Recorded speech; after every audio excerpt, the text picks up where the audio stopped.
is fun. And also MB Lamau. Wait, hold on. Ah! There we go. Okay. Now I can see y'all. But in my Switch version, I have it set for me being a girl, so... What in the hell is people typing about? Eh? Ah. Sorry, one of my friends is typing to me. Whoa. There we go. Hold on, before I do any of this, maybe I should like make this not like complete full screen so that I keep like dodging in and out of the game. Graphics, display mode, borderless window, apply. There we go. There we go.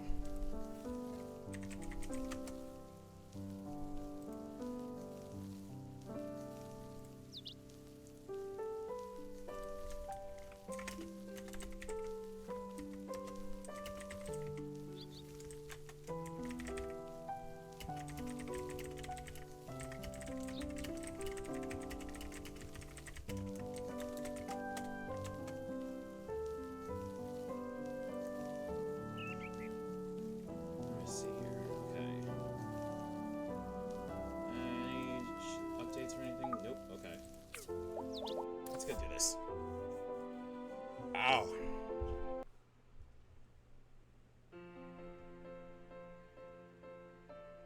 This is curses. I have no idea. Don't care. Okay, so actually have customization and I think I'll go talk with the research center first. They might think of something. I think I'll go talk with the research center first. They might think of something. I think I'll go talk with the research center first. They might think of something. Huh. This house is so worn. I need to fix it or I won't be getting a good night's sleep. I think I'll go talk with the research center first. They might think of something. I think I'll go talk with the research center first. They might think of something. That works for me. Alright. I think we can customize this later, but I don't know the actual limits on how I can customize stuff. But holy hot damn, does it, like... It's not bad at all in terms of customization. Like, this is a lot better than I'm usually anticipating. I'm just surprised, I suppose. Because, like, I can do sliders for everything. That looks kind of dumpy, though.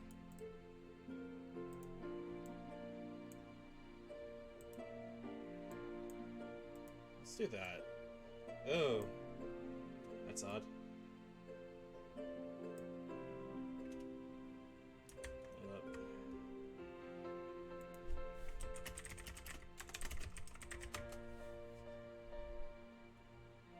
One second. Ah.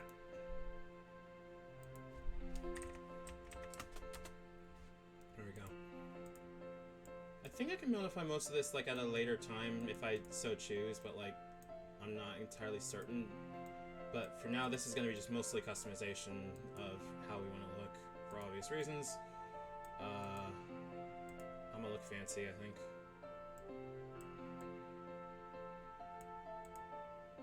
I finally remembered how to actually look blonde.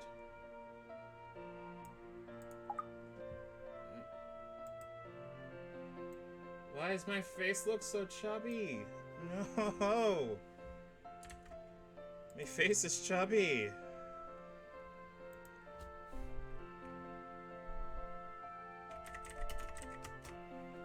Ah! I don't know if I like that much.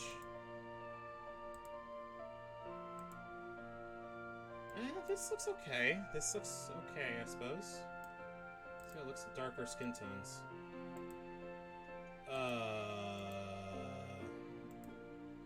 I'm gonna say it again, bruh.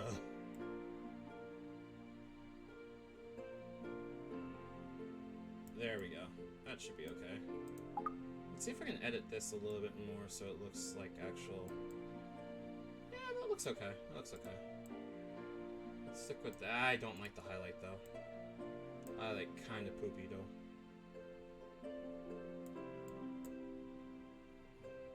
I literally look like I'm... Why is the highlight so bad? Let's turn that down a bit. There we go. Black hair is one of the weird things that can't render very well, but meh. Alright. Lower face. I don't feel like messing with any of that. That is too much work for me. However, I will mess with most of that. Like, there's a lot of customization in here, but, like, half of it's like, I don't know why you gave it to me. Ooh, freckles. The freckles are nice. I remember what color freckles are supposed to be.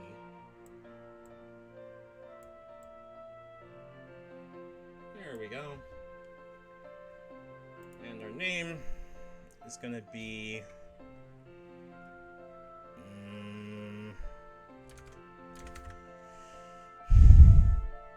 Can't think of a good name.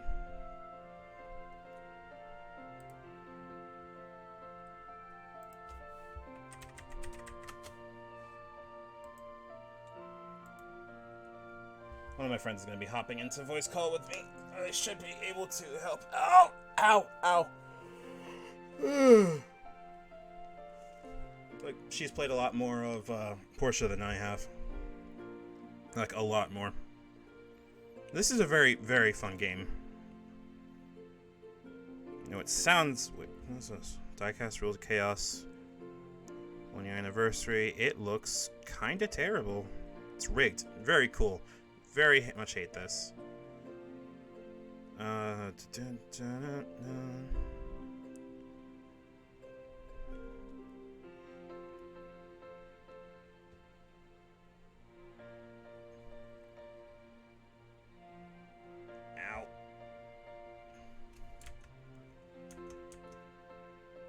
Oop.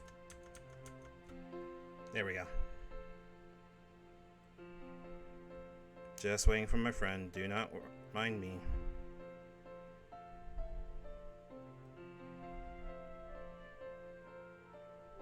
Fantasy golf? What the hell is fantasy golf?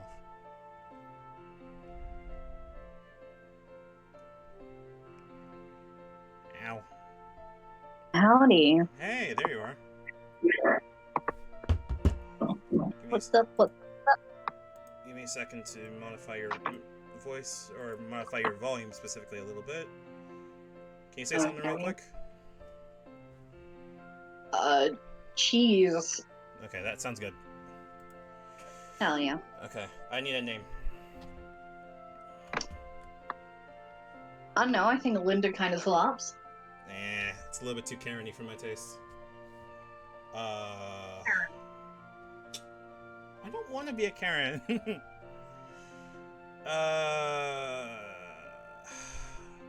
They're not gonna say my name, so it doesn't really matter, but...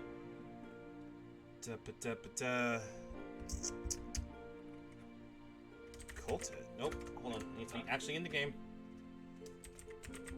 2 seconds, let me scarf down my little sausage burger real quick. Thank you for reminding me to eat my sandwich, too. Because I almost made it to 2 p.m. and forgot to eat sandwich. That would have been not great for having a crash later on in the day. But yeah, like I played Turn Will Turn, and I'm just sitting here going, I'm getting my ass blasted out. Is this fun? Not really.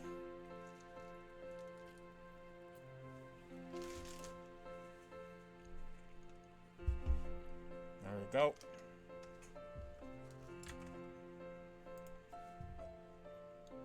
I mean, she kind of looks like a Karen, you're right. Hold on.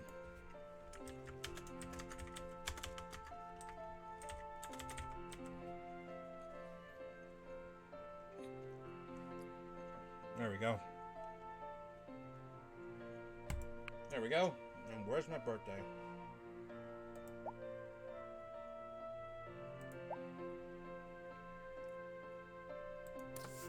Autumn 2nd, as per usual.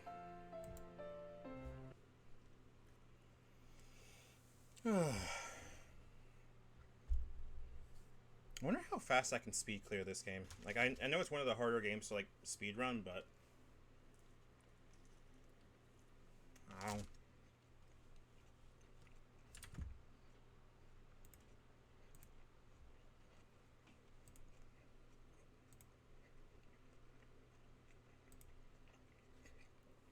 Stop bullying me.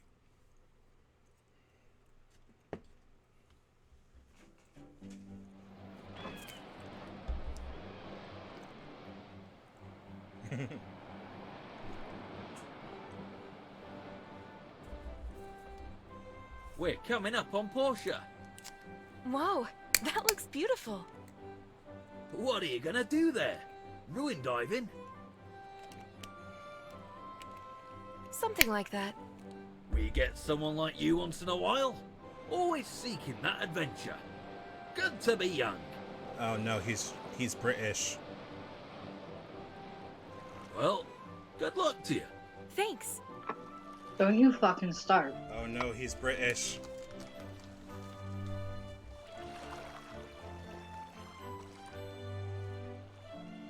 No, I love the Waugh family. They're cool. I'm just mocking that out of everybody. They just sound like horrendously British. Hi!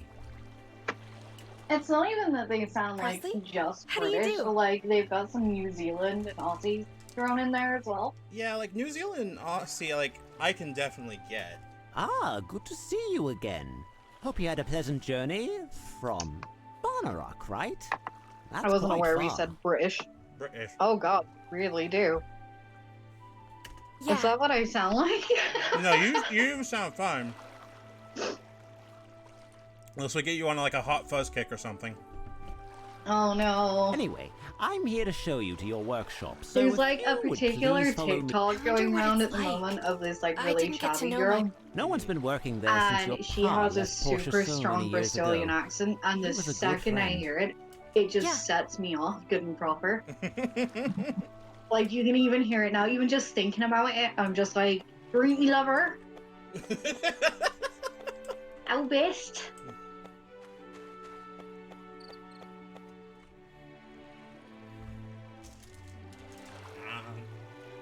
And here we are, your workshop. It is funny that you are playing Portia, where I am also This playing place sure Portia. has Hell yeah. seen some wear and tear. What do you think? Looks homely. It looks way better on here than it does on the Switch. Now then, but here's I'm a expecting letter that from 'cause your Switch. father. He asked me to present it to you when you've I seen mean- this house. I can't speak for much because I am playing on PlayStation. Yeah, no, it's fine. But I got it on Switch because I wanted to lay down and play it. Yeah. But it's not bad. I genuinely enjoy it both ways. Yeah, I think the thing about the PlayStation version is the controls are so janky in comparison to even like the Switch. Whoa. Yeah, it's really bizarre. Like combat especially, it shows up really obviously there. Sorry, is this my dad saying I'm gonna fuck off? But here, I left you this, like halfway across the world.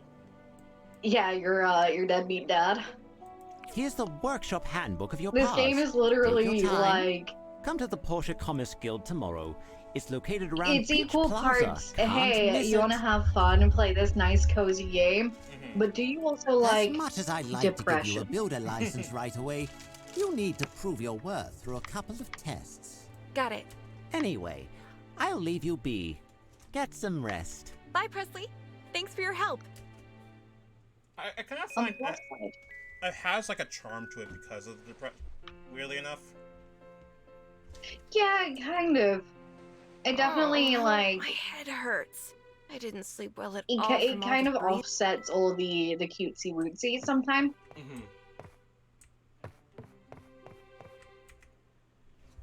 I can deal with cutesy wootsy. It's just like I like that there's stuff there. Yeah. It's not just cutesy. All right, so where I got up to, I believe, was I beat the transports and I beat the haunted cave. So I'm at there right now in my Switch game. So this is gonna be like a run for all of that. This is the newspaper. Go check your mail every day. Blah blah blah. Think while I'm describing this game to y'all, those in the chat, I'm gonna be mostly sitting here going, right, what's all this then? I'm not. I shouldn't do that. I will cry. No, I'm just doing that because one of the Wall brothers just ran by, and I'm doing it to him, not to you. Uh-huh. Wrong bed. How do you run around and do things with boxing gloves? Technically, no, I can't do that, but I do kick trees. Oh, I have to manually run over stuff in this. Pardon me, in this version. Interesting. In Switch, it just automatically like gives it to you. My wife. You're that new person. It shouldn't do. It You should just automatically inherited pick that it up. workshop outside of town, right? Ah, sorry. Where are my manners? I'm Sonia. I check the travel agency sales each season. Even The if other I thing can't that I go, noticed it's as nice well to with fantasize. the PC version is that the sounds are different. Really? Yeah, so for like all the enemy voices and stuff, like the sound bites are different. I did not know that. Nice to see you. Yeah, I How are only you noticed it settling when in? Dev was streaming, Oh, let me introduce you to the Commerce Guild. and it was an husband. experience. My husband, I love him. We're the organization Which that one? orchestrates Right. trade across the entire Free Cities region. You know what? This Solid is choice. the Portia branch. We're pretty busy throughout the year. Now then, let me give you your builder test. Shut some things This is down pretty because easy. my Make an axe and pickaxe my and bring them computer to doesn't me. want to work today. That's valid. Yeah. You need to have wood and stones pretty to much make the norm. these. Yeah. You can gather them on your own or buy them I from the lost Total my Tools horse. in Central Square. After you have the raw materials, you'll need to craft the items on a work table. I saw your You know paws what? on one of Entirely fair. Don't blame you. Just refer to him by his good Christian name, No. Hans. How about nah? No. What's wrong with Hans? I don't know. Hans posted cringe on Twitter.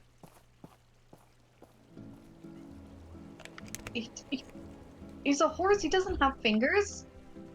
How do you know? But does he just like? Oh no, that just reminded me of that terrible picture where it's like the deer like. Yeah, they're taking off his yeah, fucking like- hooves and just wiggling his fingers. I hate that. Thank you. Fuck you, Jesus. Alright, now that I got my religious bigotry out of the way. Me and my homies hate the Church of Light. Weirdly enough, like, I'm okay with the Church of Light, but Lee just pisses me off. Nora's okay.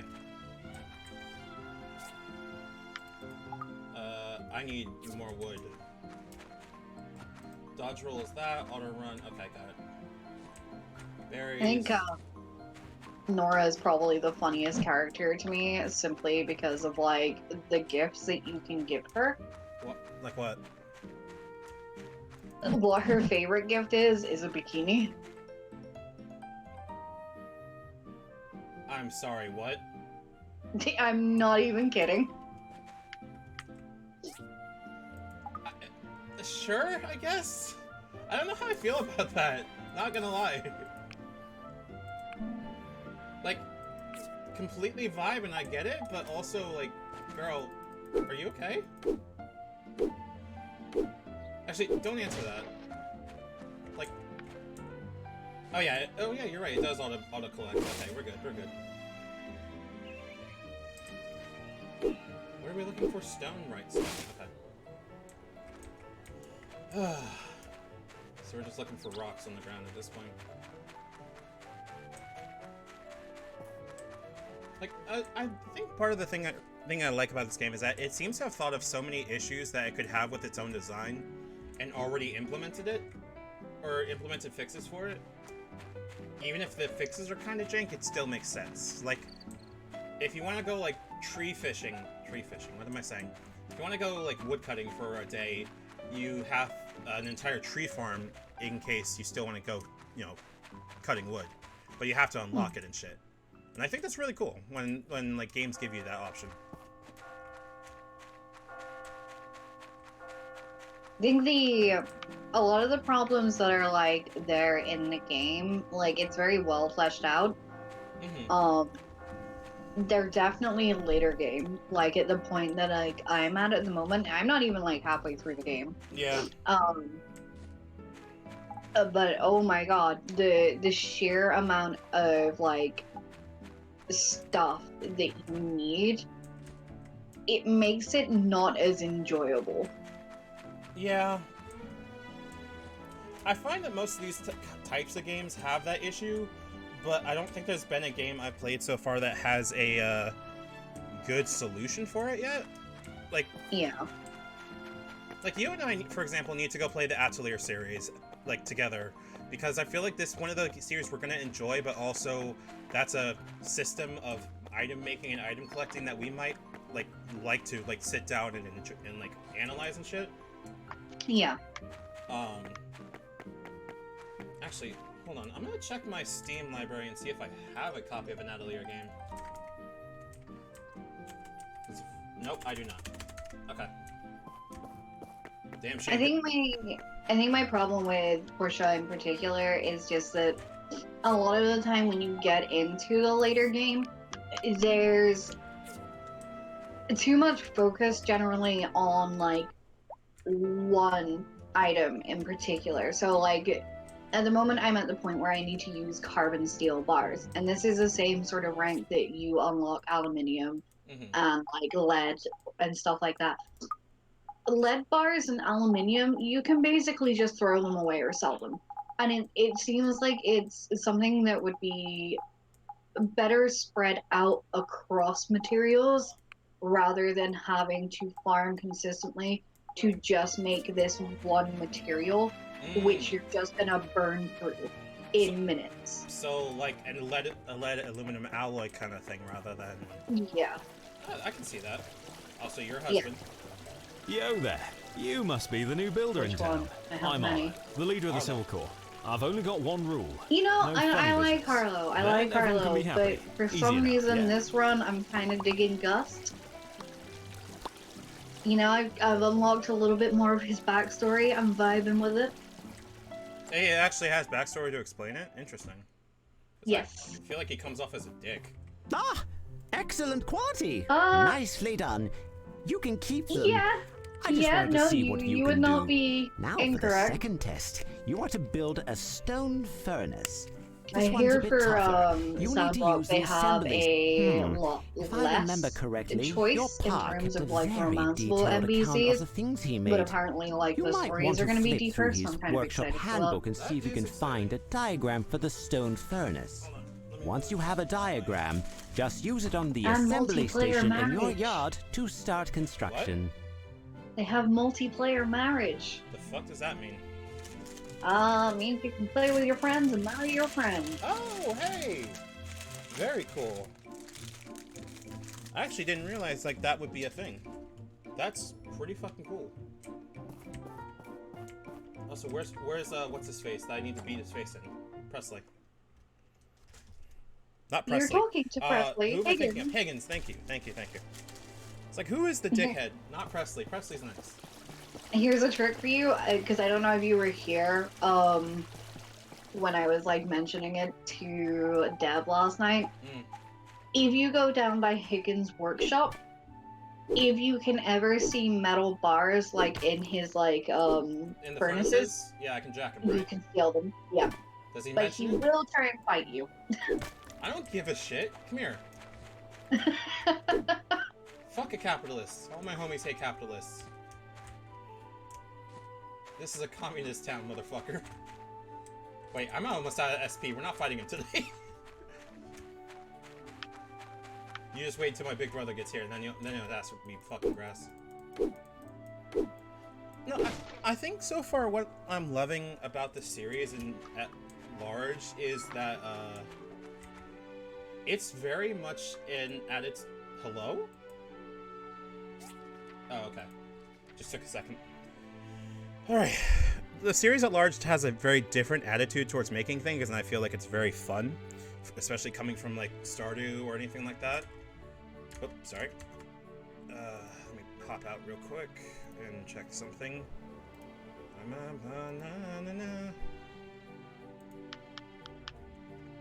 Okay. It's definitely a lot less intense. Like a lot of the stuff that you a lot of the stuff that you do in Portia in terms of like crafting and having to craft is like self-inflicted time restraints because the game generally will just complete them for you if you don't do them in time. Yeah. But of course, then you lose out on the experience that you get from doing those quests. So you kind of win some, you lose some. The story plays out by itself, but also, you know. It's usually a good idea though to like do it. I'm gonna make one of those because I know I'm gonna need one to make a grinder. So would you like some advice? Sure. Okay, so when you just start this game, one thing that's really, really good to do when you have like maybe like second day or even the first day if you can do it, if you go to the restaurant and play the dart mini game. Yep. Earn the Knights badges from playing like either the dart mini game, although I think you have a slot game as well on PC, which Switch and whatever doesn't have apparently. Very cool game devs. Very cool. Right? Exchange those badges for the bunny furniture, which you then put in your house. That gives you more stamina. Let's check the badge exchange. They're quite cheap. I think they're like 100 or something. These, like the rabbit, the bear, and shit? Yes.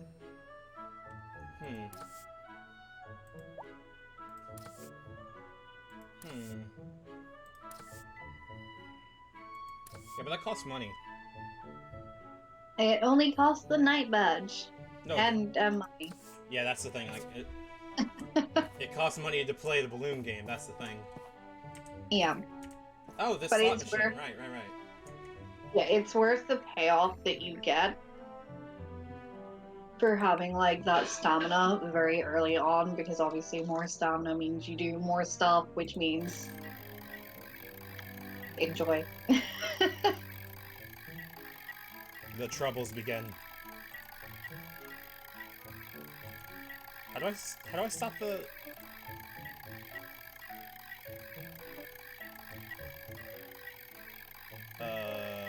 I don't know, Chief. We're not allowed this on PlayStation. Oh, I got it. Rigged. Oh, okay, I got it.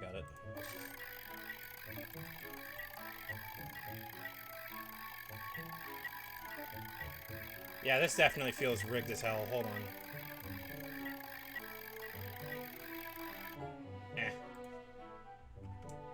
I can make most of the furniture, honestly. Not gonna be too big of a deal. Hold on, when does the commerce place close? Like 6 or so? I believe it's 8. Oh, okay, cool.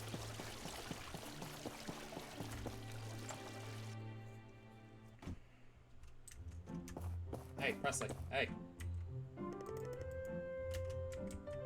Great job.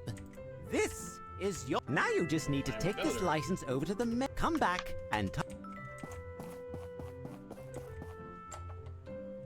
I am officially a capitalist now. Kill me. But you're giving to the people. True. You're right.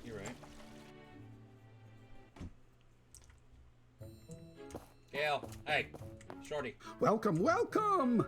You must be the new builder. You leave I'm Gail alone. the mayor of this town. Call them short, that's it. Truly wonderful to see not young his people fault. getting involved in the telesis of our society. What the hell is telesis? I'm here to register my workshop. Very well. What is... Oh, you know.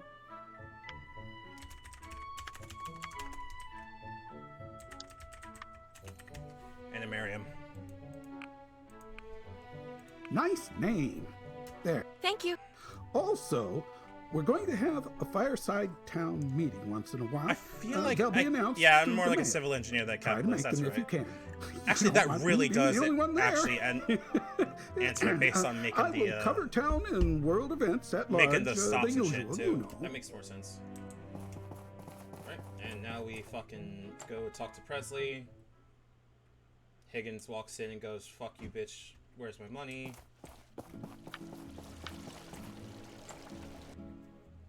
The Presley and Higgins fanfics start. They don't. Let's not make this joke.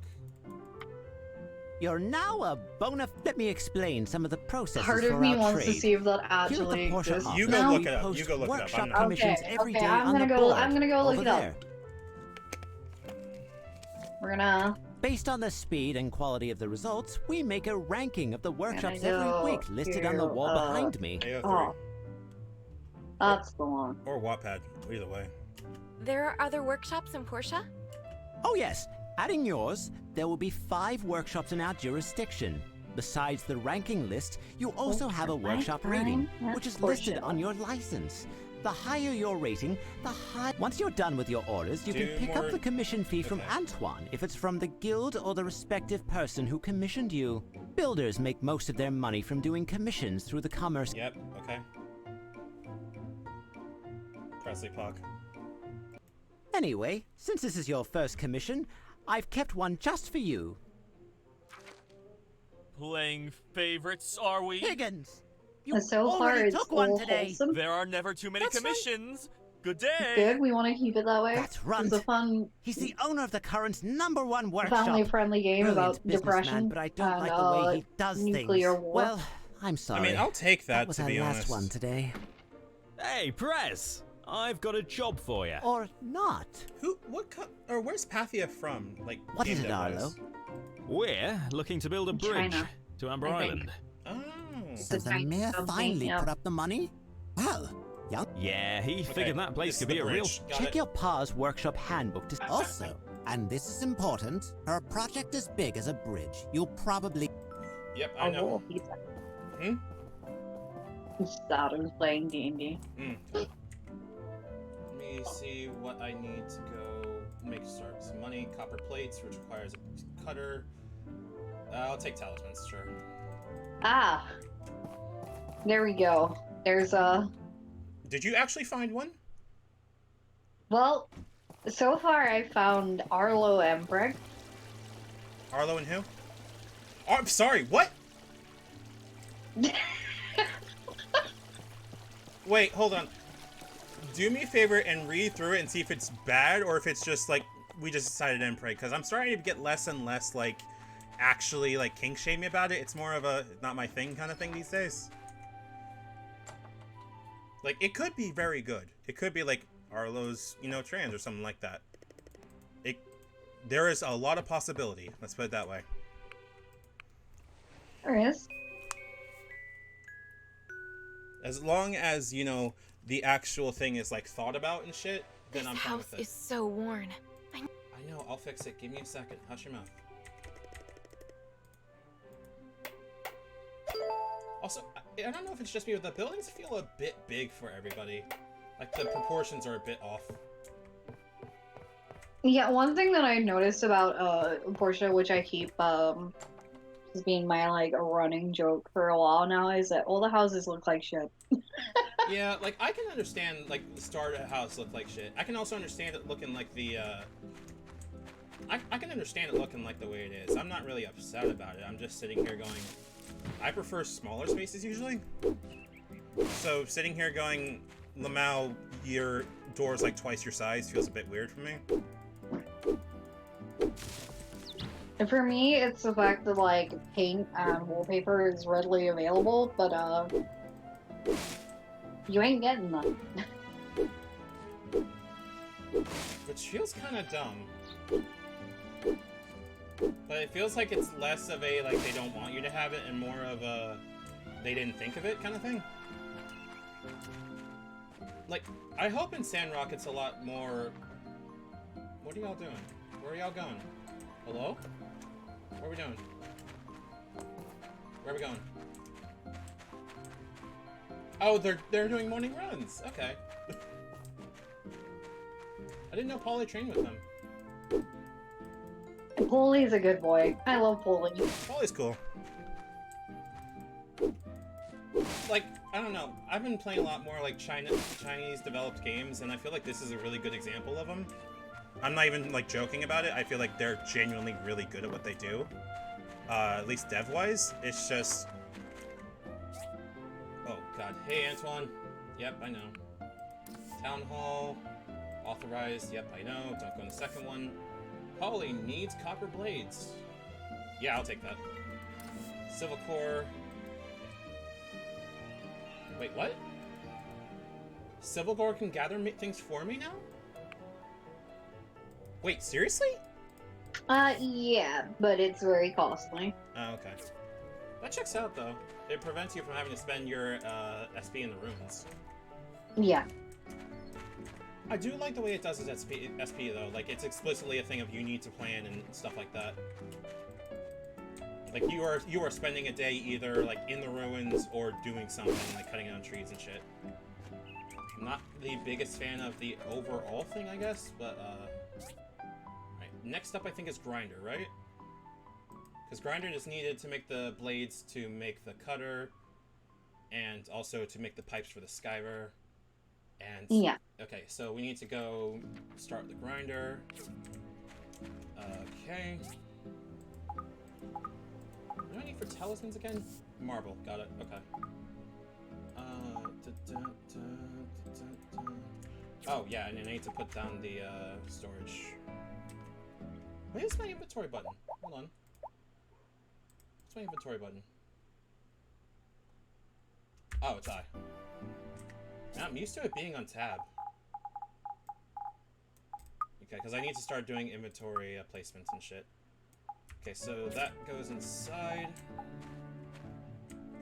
Also, minor thing I love is that it automatically pulls materials from the boxes that you have around, rather than the. How do I place this? Never mind. Answer my own question. You'll carry that box till the end of the time. I hope not. Well, I like how they do the box system and the crafting system for it. Yeah. Hello, Emily. Hey there! I'm Emily, your next door neighbor. It's so nice to have new people move into our town. Oh, honey. You should drop by my ranch sometime. Honey, your eyes are... She's Baby tired. girl. She works. Baby she girl. works long hours. I know she does. So, there's the grinding stones I need. Put them here. And now I think I need for parts and copper bars, so I need to start smelting copper. Refuel. Well, I guess I'm going into the fucking ruins. Time to go. Time to fucking die. Oh yeah, more viewers. Actually, you know what? How much money do I have? Not at all enough. 80 cents. It's not even enough to buy one chicken nugget. I don't have enough money for chicken nuggets.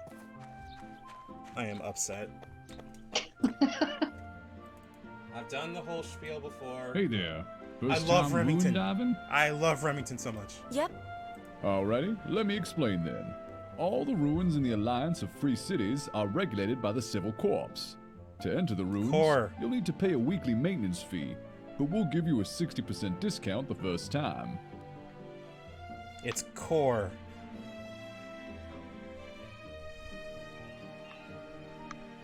You mean corpse? I grab you.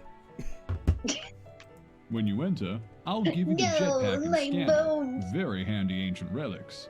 I'm about to make your Mining for pronouns resources Wuzzler. becomes a lot easier when you... This one beside me is an abandoned ruin. Okay, I'm done.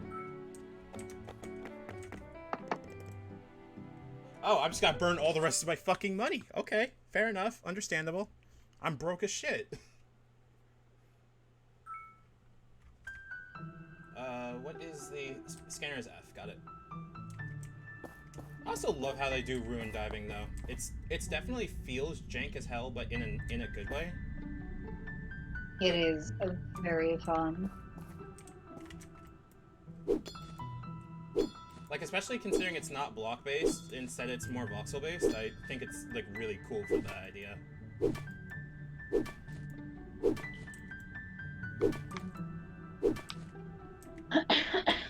Got a fucking fan down here, alright.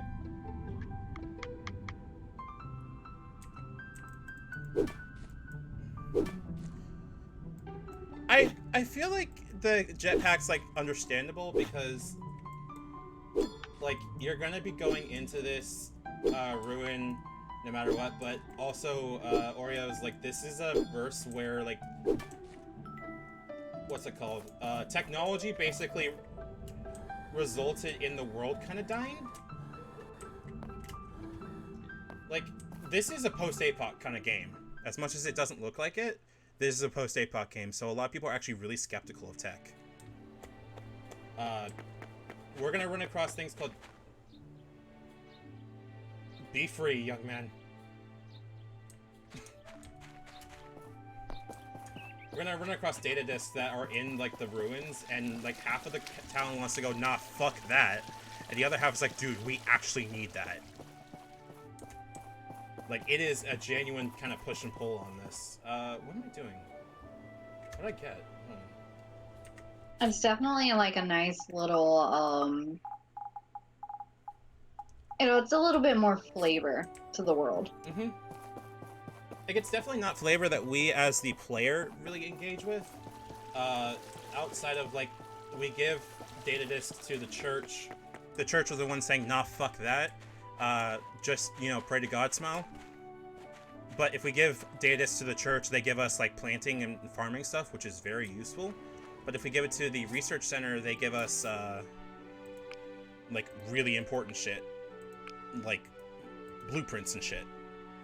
And half of it is also the town's going, you know what, we probably don't actually need this. It's got a nice dichotomy of the town, like, talks to itself about it. Now that sounds weird, but I promise it does make sense. Okay, so we need the bars.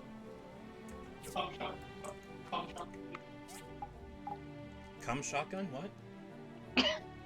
I'm so sorry. Cum shotgun?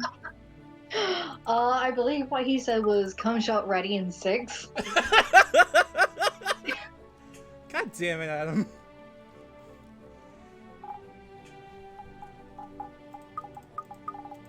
For those who don't know, Katie's roommate, Katie being the other one you're hearing in my... hello. Hello, that would be Katie. Katie has a roommate named Adam who is notoriously legendary for saying boolin' ass shit. He's also very Northern Irish. Mm-hmm. All the gaps have been fixed. There we go. Like, look at this. This looks so big. For what? I look like I'm living in a barn. If they had made, like, if they had made the proportions of the house, like, 33% smaller, I think it would have fit a lot more, personally. Like, yeah. It wouldn't have, like, looked so fucking weird. But, again, I think that's part of the art style. I think for me, the only thing that, like, really bugs me about, like, that particular issue is that sometimes it doesn't feel like there's enough furnishing to really fill out the house in, like, a decent way. Mm-hmm. And I mean, you know me. You've seen me play 14. You've seen me play The Sims. You've seen me play anything with a character creator, anything with a house creator. That's it. I'm on it. I enjoy it immensely. Yeah. So for me, being able to, like, pack out spaces in video games in a meaningful way when they're available to me, I get great joy and serotonin out of that. Oh yeah, I sure. almost said serotonin because being around serotonin also checks out. Understandable. Serotonin hours. I mean, like, I have, like, the second stage house at the moment, and, like, I can show you it when I throw my miserable little stream with no mic up later. But, like, you can pack it out a bit, but it's still just lacking something. It kind of reminds me of 14, where, like, the ceilings are, like, really, really high for absolutely zero reason whatsoever. Right. And like the other spaces aren't terrible. Like if I go in the round table, for example, the spaces definitely make more sense. Like this makes more sense for a place like this, right? It uses more of its upward space, and you're not also going to be expected to be paying too much attention to it based on where your camera is. So if I'm not looking there, it's fine. But if I'm just sitting here looking up at my ceiling going, dude, what the fuck? And not having a way to like fill the space, I feel weird. Yeah, I think that's like the primary difference. Obviously, like I compared it a little bit to like how 14 uses its like ceiling space, where it's like it's really high, and like given like the different races and stuff, it absolutely makes sense. Like, oh yeah, for sure. Rogan are massive, Hrothgar are massive, but the difference between that and Portia is obviously like with 14, yes, you can glitch some stuff, though they'll be changing the hitbox system pretty soon, if I recall correctly, which might make things like break a little bit. But you can also fill that ceiling space out. You can either glitch stuff up onto like the ceilings, or you have very, very big like chandeliers and stuff like that. Yep. And small touches like that, they make an immense difference, because while you have that really large space, again, you're packing it out in a meaningful way. You're taking up the space and occupying it in a way that's like aesthetically pleasing. Portia, you don't really get that. Yeah. I think it has a really good idea when it comes to it. Yeah, you do need to get back into 14. It's good. Hint, wink, play on Balmung, smile. Actually, don't play on Balmung. Yeah, I was gonna say. Play on Brynhildr or something else that's not Balmung. We'll come to you, not the other way around. Yeah, we'll call you. What was I doing? Oh, right. Oh, I love that. I love when they do that in games like this. I love when they go, hey, here's a thing. And they, like, show you building it. Alright, I need old parts. So that means back into the abyss we go. Indeed. Okay. Smug-ass caterpillar looking ass. Ah, yes. Stupid, sexy caterpillar. Don't call him sexy, he's a caterpillar. He is a stupid, sexy caterpillar. Look at him. Look at his face. What? No, I refuse. His eyes. Look at this man. Look at this fat... Look at this man. You leave Pinky alone. I was treating him nice. He's just a fat cat. It's fine. I'm not bullying him. Pinky is delightful. Yeah, he is. There was a dungeon and every pub was like me and had no idea what to do. Yeah, they've actually trimmed down a lot of the bullshit from ARR, or the first section of it. I think there's still a lot, but you may have a lot better of an option, or may have a lot better of experience if you want to try starting and leveling a new character. But again, your mileage may vary. This is also where we remind you that there is a free trial if you want to try that. No, I know we joke about this, but like it's genuinely, that's probably the smartest decision they've made. Play Final Fantasy XIV, give your soul away to Yoshi P today. You won't regret it. You like watching Portia because it gives you depression? Well, guess what, baby? That's so mean. You want more depression, Smile? I already claimed it a while ago. He said, okay, there you go. We will call off the ninjas.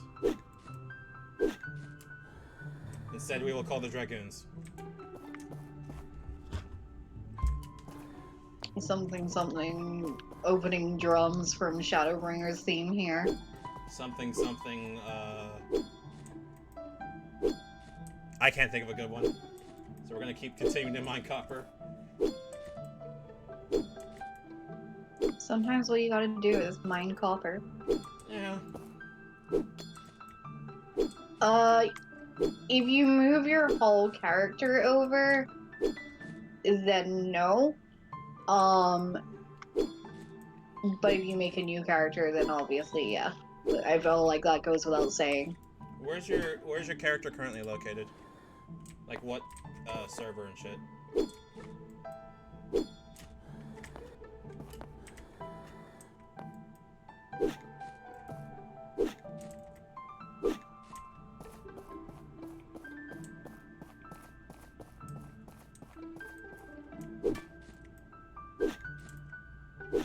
Okay, who decided to put more sand and soil in here than copper ore? What the fuck? Who made? Oh, there's a completely different like texture that's faded in. Yeah. I don't quite like that. It's really hard to tell the difference.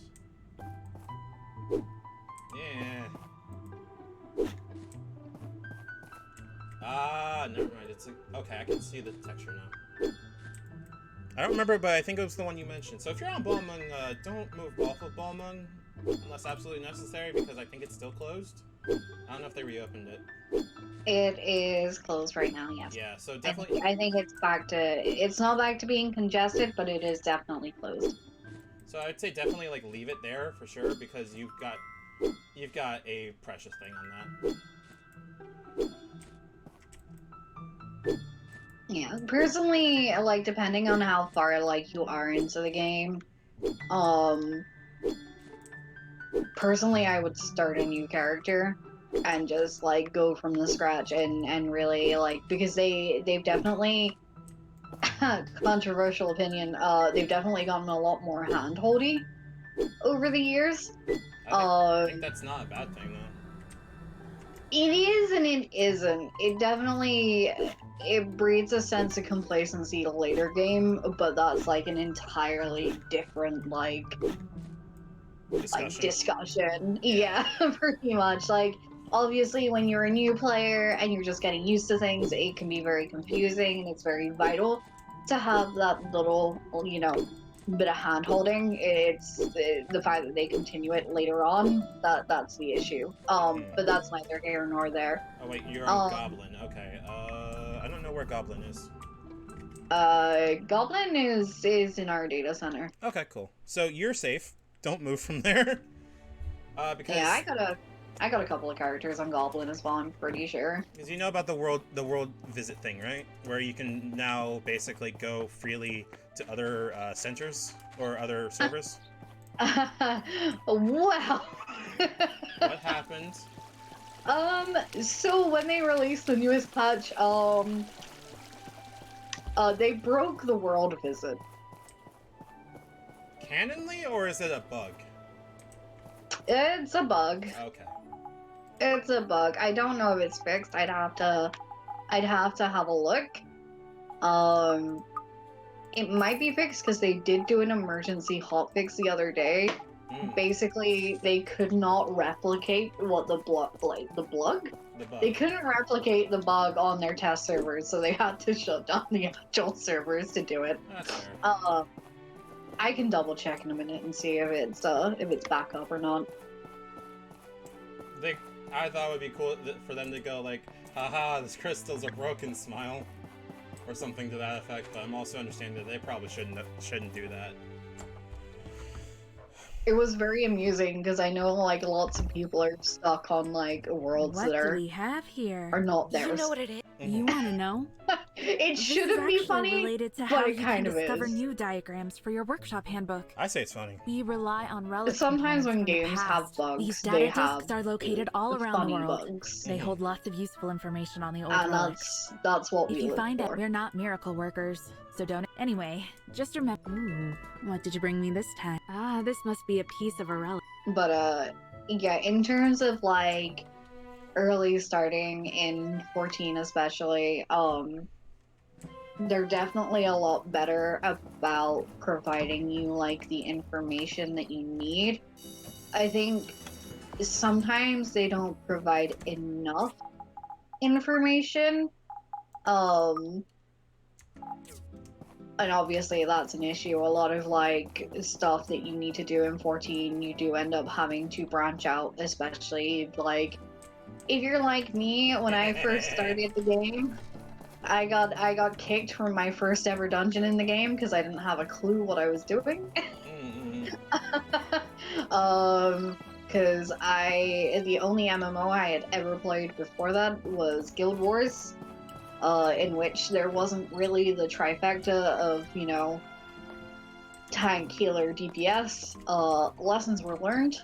I was lucky enough to stumble into a really nice FC shortly after that. The first time I got kicked, and you know, they explained it to me. So that's always a bonus, is having a nice, like, free company who will, like, explain things to you, or a group of friends who will, like, help you out. But other than that, they've definitely gotten better at providing the information that you need to carry on playing.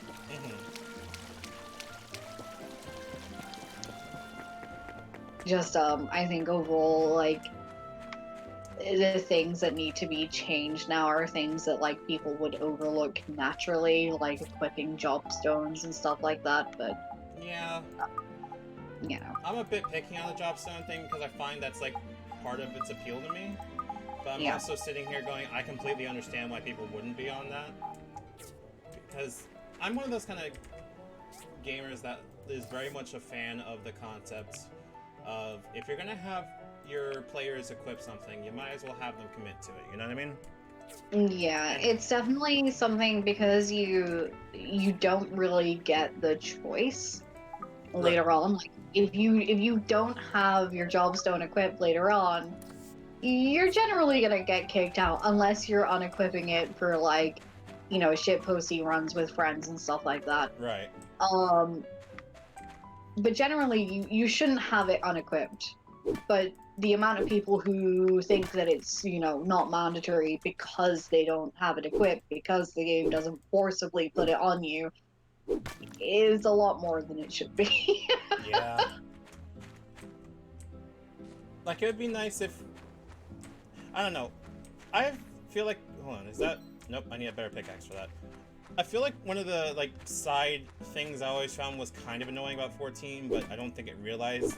or I didn't think I realized until later, was that I always found that the concept of having to lock weapons or weapon styles behind jobs was kind of iffy to me, because I'm used to, like, Phantasy Star and other games that allow you to equip weapons that make sense, and you get better bonuses for using weapons that do make sense. But if you have something that doesn't quite fit that, that's also fine too. And it's not that I don't... How do I put this? It's not that I think it's a dumb idea, because it's not. It's more of a frustration slash relic of an older time, I suppose, where I want the ability to free make builds in the game. Even if I'm completely shit at it, because I know I'm shit at making builds. Yeah. But that's not really a fault of the game itself so much as the player. So. Yeah, I think, like, for me, personally, like, if I was the person who had to sit there and make builds, we would be having a bad time in every dungeon that I healed in. Yeah. That is just, you know, my thing. Hello, Mayo. Hey, Mayo. So, like, I personally don't think, like, I would get along well with builds. I probably would enjoy the game less, but I can also understand the appeal behind them. I think the appeal of it for me is, like, having something that's my own. Arvorio says, man, I'm used to free making builds. My first MMO was Ultima Online. And, Mayo, for your edification, you are currently live on Twitch, so be warned, do not say gamer words or else I will kick your ass. But I don't think you're the type to do that, but still, you are live and you are currently being picked up on it, just so you know. But it's fine, just make sure don't say you ain't gamer words and you'll be fine. Oh shit, I'm sorry, but I haven't been playing PUBG right now and I'm on a bridge. Well, then you better get the fuck out of here. But, like, one of the things I like about Path of Exile, for example, the few times I get a chance to play it, because it's one of those weird things of I'll get into an action MMO kick, and then I'll fucking fall off because I'm horrendous at it, is that I love the ability that if I get far enough in something, I can learn how to be a new / make my own character in it. And I think that's great. Because anything that allows me to make my own character is already really high in my book. But 14, I feel, always kind of has a little sticking point with me of, dude, I just want to like here, good example. How I'm always like messing around with how Ralph fights. Where Ralph has like 4 or 5 different canon fighting styles because I can't decide, and I just want to fuck with shit more because it's fun doing that for me. It's fun coming up with new things to do and new ways to do it. But as of, it doesn't quite fit with the way 14 writes its own, not the way it writes its own lore, so much as the way it wants to treat its own players in terms of mechanics, which is fine. Because I know I'm being a pedantic asshole. Oh hey, I can make all my talismans. Everything is strictly class-based, especially since they removed a lot of multi-class stuff. Yeah, that's, I think, part of what I wish they would bring back from 1.0, or alternatively, because I know it's just me, make an MMO that has that more as a concept. Like a certain other game you and I play, Oreos. He plays a lot of Warframe, and I am getting slowly back into it because they put a new expansion out. Or not new expansion, they did a rework of pretty good what the fuck? Hello? What? Oh, I actually got it. Fuck, sweet. I got mayo. Wait, that's not mayo. What the fuck is that? Hold on. Salad sauce. What the fuck is salad sauce? It's salad sauce. What is salad sauce? Sauce for your salad. You know. It's salad sauce. Katie, I'm going to fucking throttle you. Don't tell Rails that good. It started off shit and is slowly becoming okay. Yeah, I know. It's the thing you and I have had long, like, rants about. You take the head on the rant most of the time because, god damn, does that game have some really good points and really bad points. Like, he and I play Warframe, for example. Hey, welcome to Portia. Where he's played a lot more than I have, but I've been playing for a longer period of time, so to speak. I think I played back when coptering was a thing. I don't know if you played where coptering was a thing, but I definitely remember playing when we had to get a dual Zoran in order to actually do, like, movement shit. And now we're just sitting here fucking doing kickflips and, like, grinding all over the place. Literally. Where am I supposed to take this talisman to? Who needs a talisman? Is it a commerce mission? It's Sam. Where's Sam? We just gotta find Sam. All of the, different, like, people in the game. I see where they are. Okay, cool. Yeah. I do like that map system for this game. Map system's nice. It's a little bit, like, touch and go, but yeah. I think, but I wasn't serious back then. Like, I wasn't serious either. I just thought, damn, the Space Ninja looking kind of fresh, though. And then just running with it. But, like, I'll always come back to the game, like, from time to time. And especially if they're gonna sit here and put out sea shanties. And sea shanties that fucking slap. Then I'm gonna get into the game and play it, because goddamn. Where is Sam? Sam, come here. Sam! Sam, there you are. Hey there. Haven't seen you around.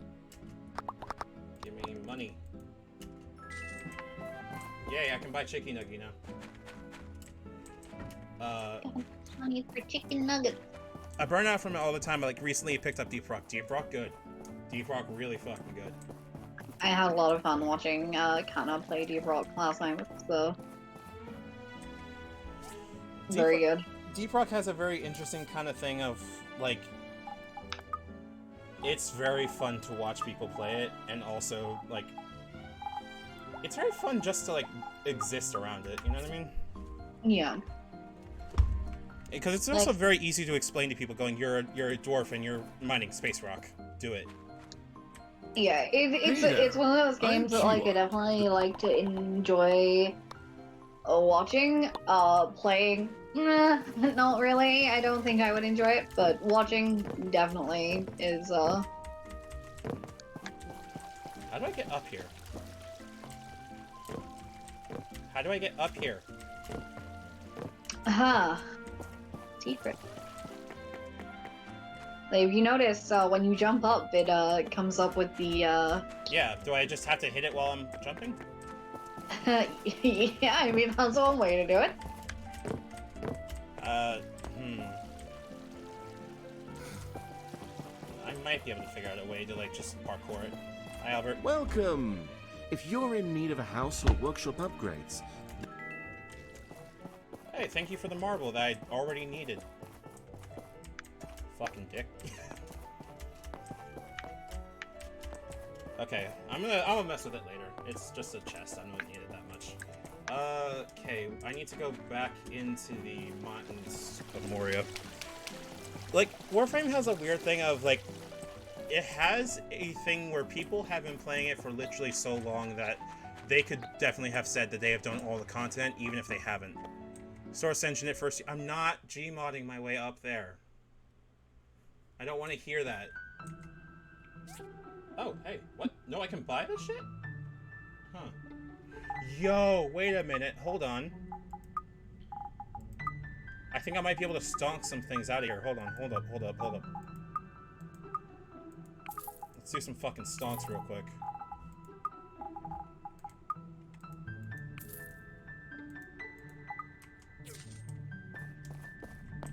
But, like, Warframe has a weird thing of, like, I love that they are still working on it.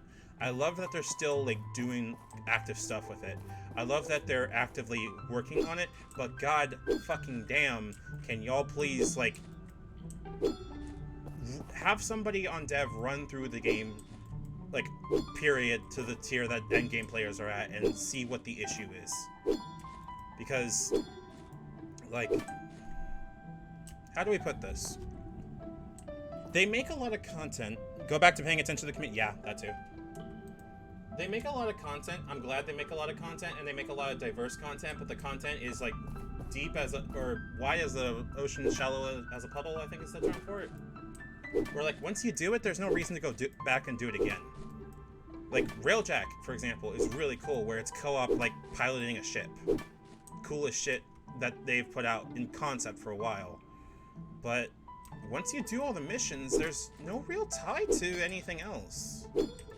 And there's only so many times that somebody can do it and go, Lamau, we're just gonna go run around and punch things. When that starts losing its luster. Where I love Warframe to death. Don't get I scared off viewers talking about Warframe. I love it to death, don't get me wrong, but like there's a clear disparity between what the devs think people play it for and what people seem to actually play it for. Even if I usually agree with what the devs want to, or devs concept-wise want to do, it also ends up coming off really strangely as they don't get it, even if there was no way that they could have gotten it. Does that make sense? Like, them introducing new concepts in terms of, like, Railjack and shit, great. Them introducing new content to do with it, great, understandable. But after a certain point, we're all still going back and coming back to the Orbiter going, well, how's this going to play into the moment-to-moment I'm running around like a space ninja kind of gameplay? And we're having this whole discussion over and over and over again of how do you make that better? But they're not having that discussion. Yeah, Oreo says, yeah, I think some of the devs don't actually play the game. I kind of tend to agree, but at the same time, I'm okay. I mean, I don't think Steve actually plays the game. I think he's more of a marketing kind of guy. Slash, what's the word I'm looking for here? Is he actually CEO, or is that somebody else? Fun hater. I feel like it's really important for like devs to like play their own games for definite. It should be like a requirement to some degree because lead dev. Okay, that makes sense. Like, if you're gonna have a game that you have been playing or you have been actively developing for a while, I would like you as a game developer to be able to understand why people like your game. Yeah. And I feel like hold on, I'm gonna sneeze real quick. Come on. Come on. Okay, never mind. It went. It does that. No sneeze, not for you. Because it has camera shyness, I don't know. And there's my grinder. Good. Give me that. Where, like, the game as it is has some really good points. I very much like its entire attitude towards aesthetics. I love its entire thing of, how many blades? Oh, I need more bars. Okay. Yoink. I love its attitude towards, we're gonna commit to the aesthetics, we're gonna do all this kind of stuff. But at the same time, I'm also still sitting here going, damn, when are we gonna get some more actual game? Smile. Because there's just only a certain point where, you can only really do so much in the game. Like, the game itself is fun. Running around as a space ninja is fun, but there's only so many ways that you can run around a place, do parkour, even if it's loose, and shoot guys before it starts making me not want to play it. They have yet to come up with a real endgame. Agree. Like, it's not that I don't like it. I very much do. It's just, I don't want to say it's hard for them to come up with an endgame. It's just I don't know how you're supposed to come up with an endgame when you don't have an endgame. Like, there is no real endgame to the game.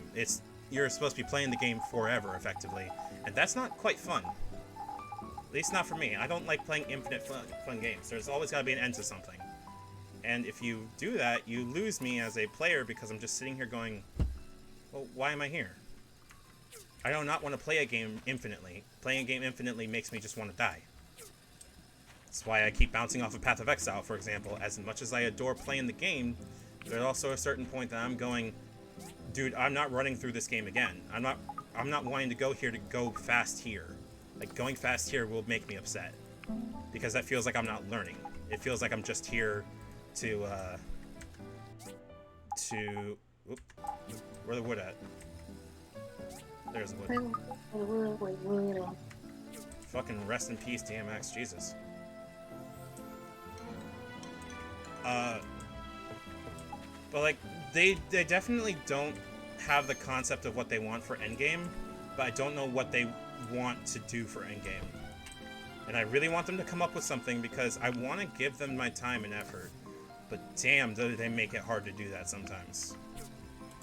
What would be, like, your ideal quote-unquote end game for, like, any game? If you had to, like, think of something, what would it be? What would you want to see from an end game? It depends on the game, but largely when I think about it, like, you know that idea I've been always throwing out that 14 really should have the ability to freely craft buildings? Mm-hmm. That's what I would like in 14, for example, is we have the technology to be able to make housing districts, to be able to make buildings and everything like that. Can you just give players the opportunity to make their own places? And I feel like that'd be great. Oreo says a game mode that was fun enough where I could play it without needing a reward, in my honest opinion. Which I honestly agree with. Like, if the 30-second game or the bungee loop of the game is fun enough on its own, I agree. That's definitely... Hello? These tiny fucking blades. Alright, I need to get that to Polly. I agree, honestly. A game where you can just play it without needing a reward is probably a really good idea. Not probably, is a really good idea. I find that, like, I like the reward being I left a indelible mark on the world, where... Oh, a new builder! Always nice to see young folks moving in. If you need refreshments, I'm your man. This man's chin can literally cut glass. Django's great. Yeah, Django's great. His chin's just humongous. Did you see the Slurpees yet? His what? The Slurpees. Welcome, smallish build. And since I'm so manly, strapping We're also quality. not high enough level yet. Good. See, like, I can only imagine it must be really difficult to make, like, any sort of end game in a game that does have to cater to a large audience. Oh, yeah. Like, I sit there and I try and, like, rack my brains of what would I like to see from an end game, and Generally, it Good day, vastly Builder. differs, I find, from a lot of people, is because of the way that I course, just play this- games in the Can't be first that. place. Imagine that. Because that, anyhow. And I obviously, hope like, so. when you're playing, like, an So, I MMO can give or a Yes, large-scale that's right. game, What kind of green tech? Most you of the have to special remember scenes, that, like, you'll there are see. other people Okay, playing great. at the same time. And what they want is generally much different, and that's when you get like arguments in like the communities or whatever. Like, if for example in 14, like one person absolutely loves the end game, the gear treadmill, and what have you. And then other people will just be like, there is no end game. It doesn't exist. Square can't make an end game. So it kind of seems like it's one of those things, like it's always going to be like a catch-22. Like, it feels like one of those like situations where like the only way you're going to get the perfect ending to a story is if you write it yourself. Yeah. But it's always fascinating, like, listening to like what other people would like to see from their sort of like their perspectives of what they enjoy.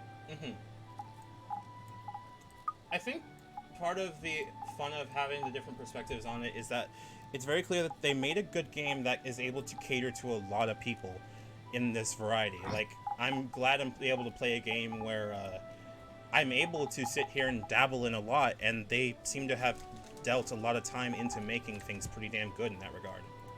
Yeah.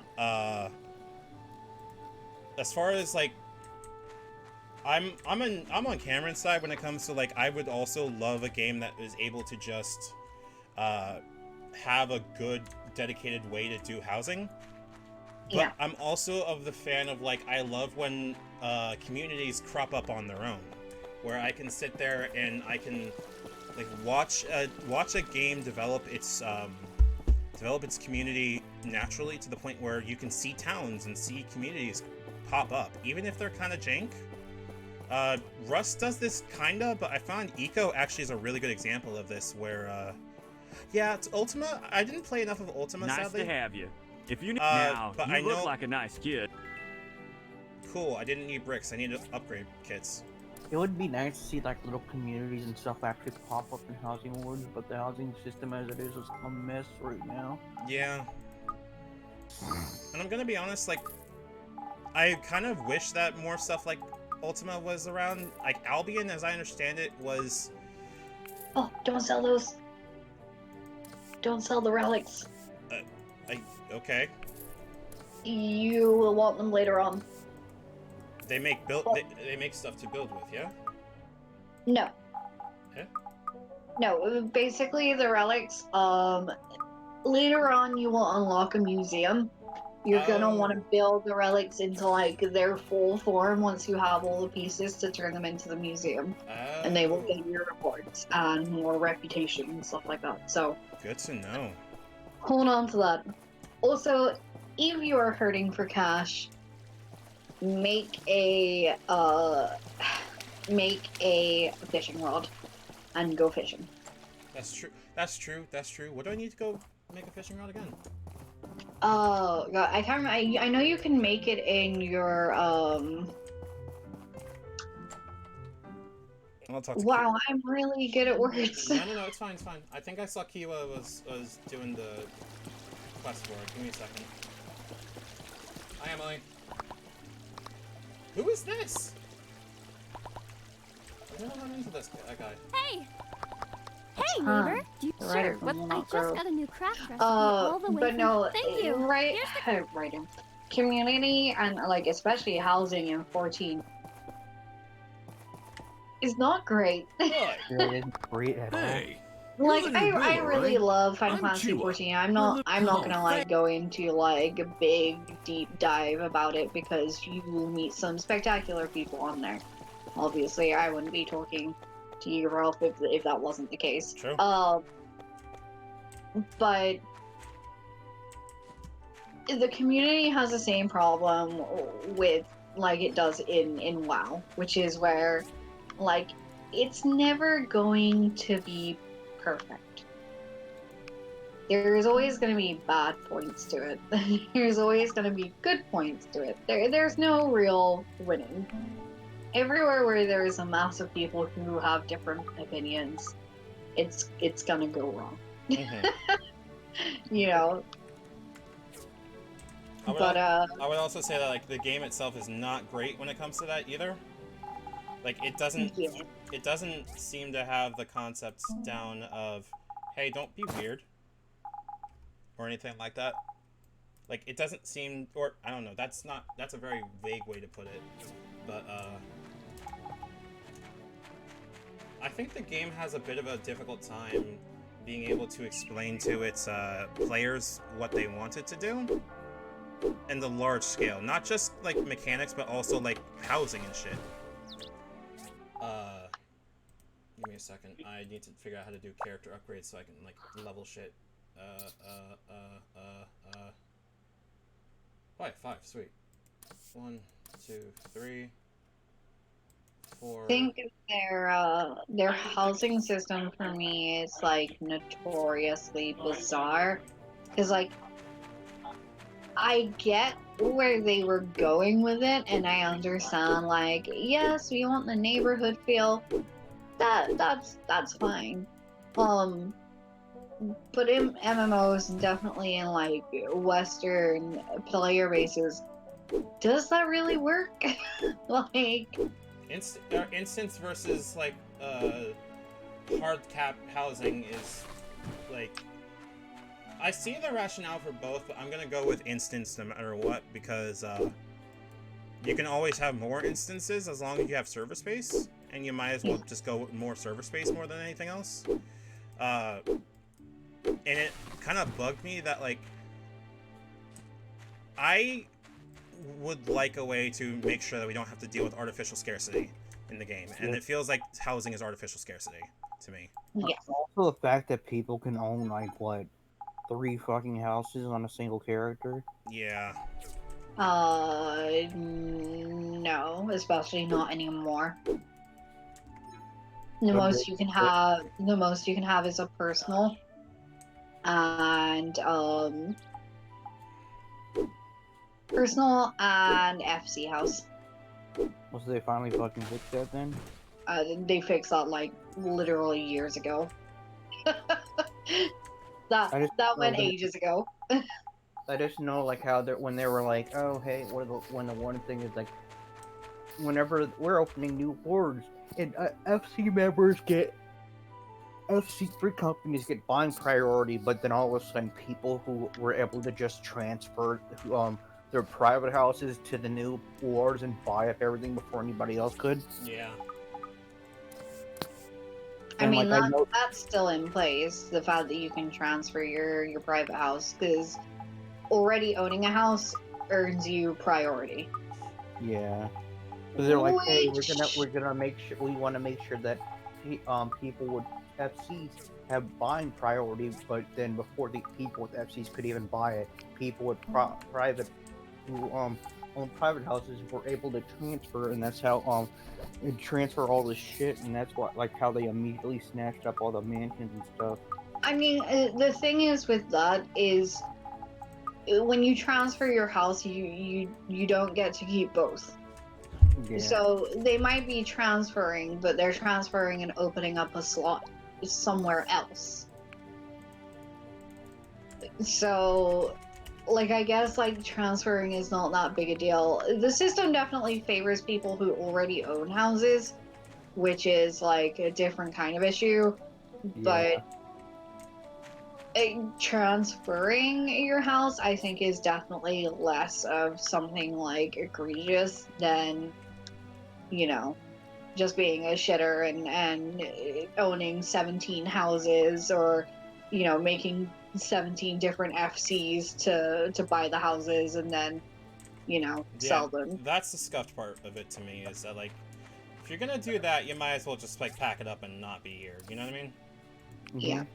Like, that's making it unfun for everybody else at that point. So what I meant is, like, let's say an FC wants to buy a mansion, right? For their FC, well, they can't because somebody with a small, who already owned a small, moved to get the large already, and a whole bunch of them did.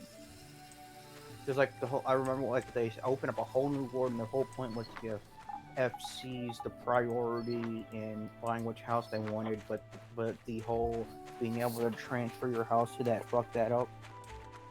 And I don't know, like I know they went with the whole neighborhood thing, but how many people actually utilize the neighborhood thing? The only time I saw people utilize the neighborhood that I'm aware of at a large scale was PrimalCon, but that was really cool. But other than that, it's not been used very much. Yep. I do really like PrimalCon as a concept, and I hope they have a lot of success. And I hope other places like learn from it and do more with that concept of like virtual cons in game, because I think that was unironically really fucking cool. But also at the same time, like, I don't feel like this game is terribly great for it. Though it could be, if that makes sense. Like, I know this sounds weird, and I feel like this is not going to be a thing they're ever going to do. But it would be cool if an MMO could do this. But it's because I've been used to a lot of environments and a lot of games that like make their own settlements and everything, and I find that concept like amazing. And yes, I get that Final Fantasy XIV is not that, but it would be cool if there was a Final Fantasy that we could do that with, you know what I mean? Yeah. Like, I don't want Final Fantasy Rust necessarily, though that might be a cool concept.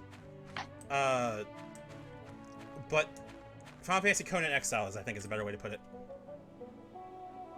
Like, yeah, when you say that, Conan Exiles was definitely like the one game that I was thinking of where there's like that community.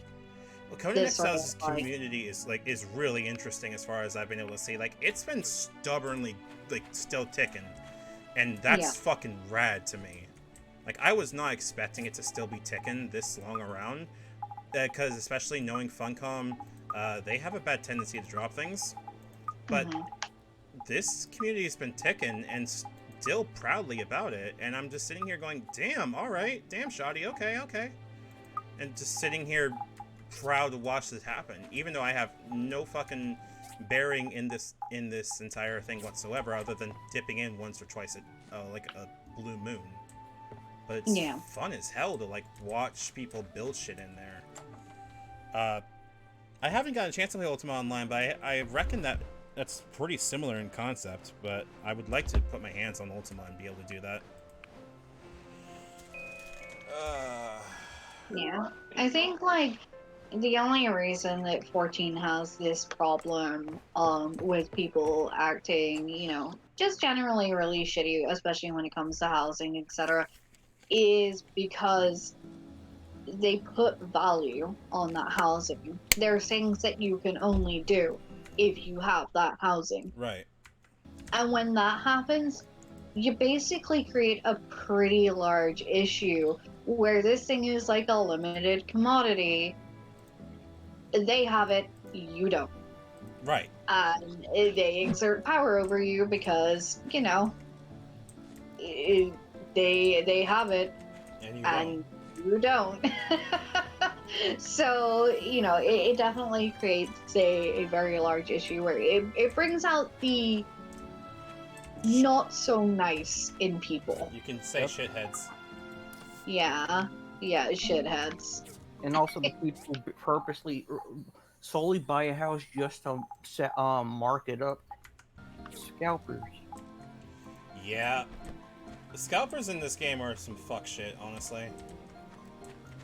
Like, I don't know if they had planned on scalpers being there, but damn, like, they're part of the reason I don't really want to get into the whole housing thing, even though, like, I love what people can do with it. Like, people put out some really cool shit on housing on, like, Twitter and the like. But I'm just sitting here going, I don't want to fucking have to deal with shit that involves me having to shit over or shit on people, you know what I mean? Yeah, I think, like, it's such an obvious solution, I think, for a lot of it, and I think it's apartments.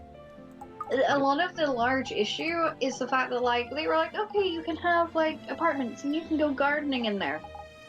Literally, just give apartments the ability to be owned by a free company, add an extra door so they can go into their instance rooms, because all the private rooms are instance. Correct. And give them a balcony in which that they can actually plant plants. Give them access. If you literally give them the same door that you have in FC houses, that's it. The problem is solved. Because you then get capabilities for airships. You then get capabilities for those private rooms. You can then probably just tack a garden room onto that, where you just hit a little button to allow people to garden in the planters. It's that simple. And I can guarantee there would be so many small FCs that only have, like, I don't know, like 4 or 5 people in them, or dummy FCs that people just have to store things on their alts, who would rather just have that apartment. Problem solved. Or, you know, give everyone a plot of land that is small and then give them the ability to pay guild to upgrade it. Wild. On that note, though, I'm going to be right back real quick. Okay. So please excuse me. Like, everybody's excited for Ishgard housing. I'm more excited for getting an Ishgard apartment.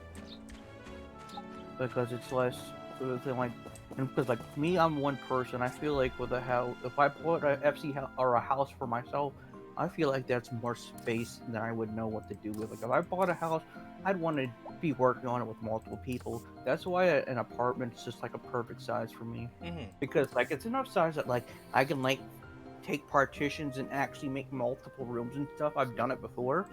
I could just do that and, like, you know, work things. So but sometimes I do like that. I do like the idea of having more of the features that having a house would provide. That's why I'm excited to see what this island sanctuary is going to do. I'm excited for it too, and you just reminded me that it actually exists, so I'm like looking forward to it. But it looks like it's going to be cute too. But it would be nice if, like, it starts off as a little homestead thing, and over time, but you could build like a little cottage or something. I feel like that's going to be a thing that they're going to eventually do, but I don't think they're going to do it and start the game on it, or start the sanctuary on it. Like, something about that, like, is really cool, and I think they should do that. But I have a sneaking suspicion that they're probably not going to start that right away. Yeah, effectively. So no, it's going to be raising animals and letting your minions run free. That'd be nice. Like, I want to know more about it, honestly. Like, I don't want them to spoil everything, but, like, if they can make an entire, like, to be honest, if they can make a mode that can rival, like, Stardew and Harvest and, like, Story of Seasons, like, I don't know if they're going to. I don't think they can. Purely because I don't think the game is oriented to it. But if they can do it over time, I think they'll be able to make something that can keep people longer. Like, the way to be perfect, if it's like each like little island sanctuary for everybody. I think what it's going to be is everyone's island sanctuary is going to be instance. But I don't know whether or not we'll be able to visit each other's. I reckon there probably will be an ability to visit each other's islands. I don't imagine why there wouldn't be. Yeah. The main drive I would just need to keep an eye on is simply, are you going to allow us to, like, manually organize things, or will it be just instance place slots to put things into? That will be the thing that'll be a make or break for me on that. Yeah, no. So I'm, like, excited to see about raising the animals. I imagine there'll be some mountain minions who get to do it too. Like, I know we have the Enkidu minion, but I just want a regular chicken minion. They're running around Shadowbringers. They were in this year's Hatching Tide one. Hatching Tide, I love that they're just like, you know what, fuck it, chicken costume. Yes. Honestly, I feel like out of all the seasonal events, Hatching Tide is my favorite. Even before my mind became corrupted about everything being egg memes, that was always my favorite. Well, I think that and Moonfire Fair.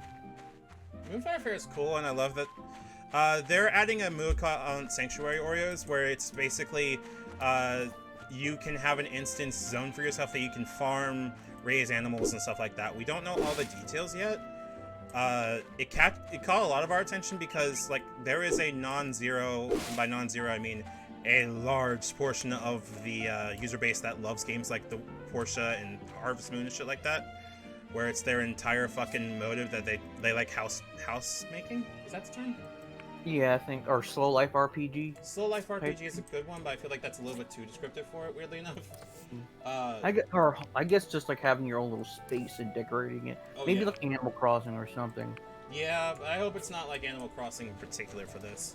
Well, yeah. Like, I feel like they're gonna lose a bit, though they could go that route.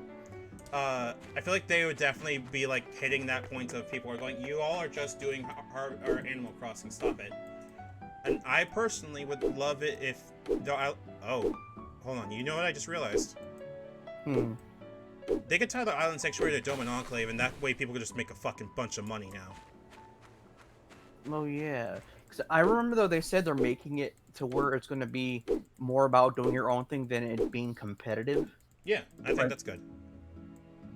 Oh, you know what I think would be cute? They do a Rune Factory type thing where like you can like assign your minions to like automatically take care of things for you. Like you could like, let's say you could water plant yourself, but what if I wanted to let my little chocobo chick water the plants for me? I think that'd be good. I know Closers actually has that as a concept. Oh really? Yeah, I think so. Theirs is a little bit more weird, but that's because it's Closers, and I'm like, I play Closers very occasionally because it's 3D Dungeon Fighter and it's fun. But, but at the same time, like, I feel like that's going to be a thing they do in later patches for it, if anything. I don't know if they have the capability to do that now, though that would be cool. Yeah, I feel like that the Island Sanctuary is going to be a thing that they update over time as well.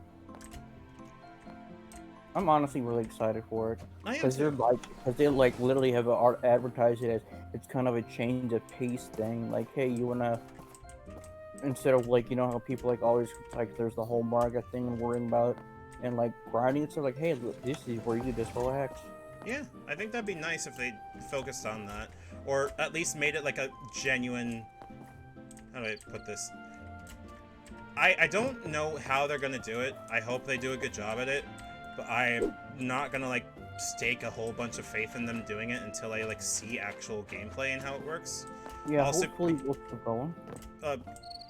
Mostly because they're still working on Final Fantasy XI infrastructure, so that's gonna severely limit what they can do, from what I understand. I'm just really also excited about it because honestly, I feel like, but I enjoy this game as it is, like the story and running cool stuff and all that. But I feel like one of my honestly my favorite thing about this game is collecting mounts and minions. Like whenever there's a new maintenance, I will check data mining, not for store or anything. I will specifically check the data mining for what mounts and minions are coming in future content. Oh look, I have returned. Hello, what's that?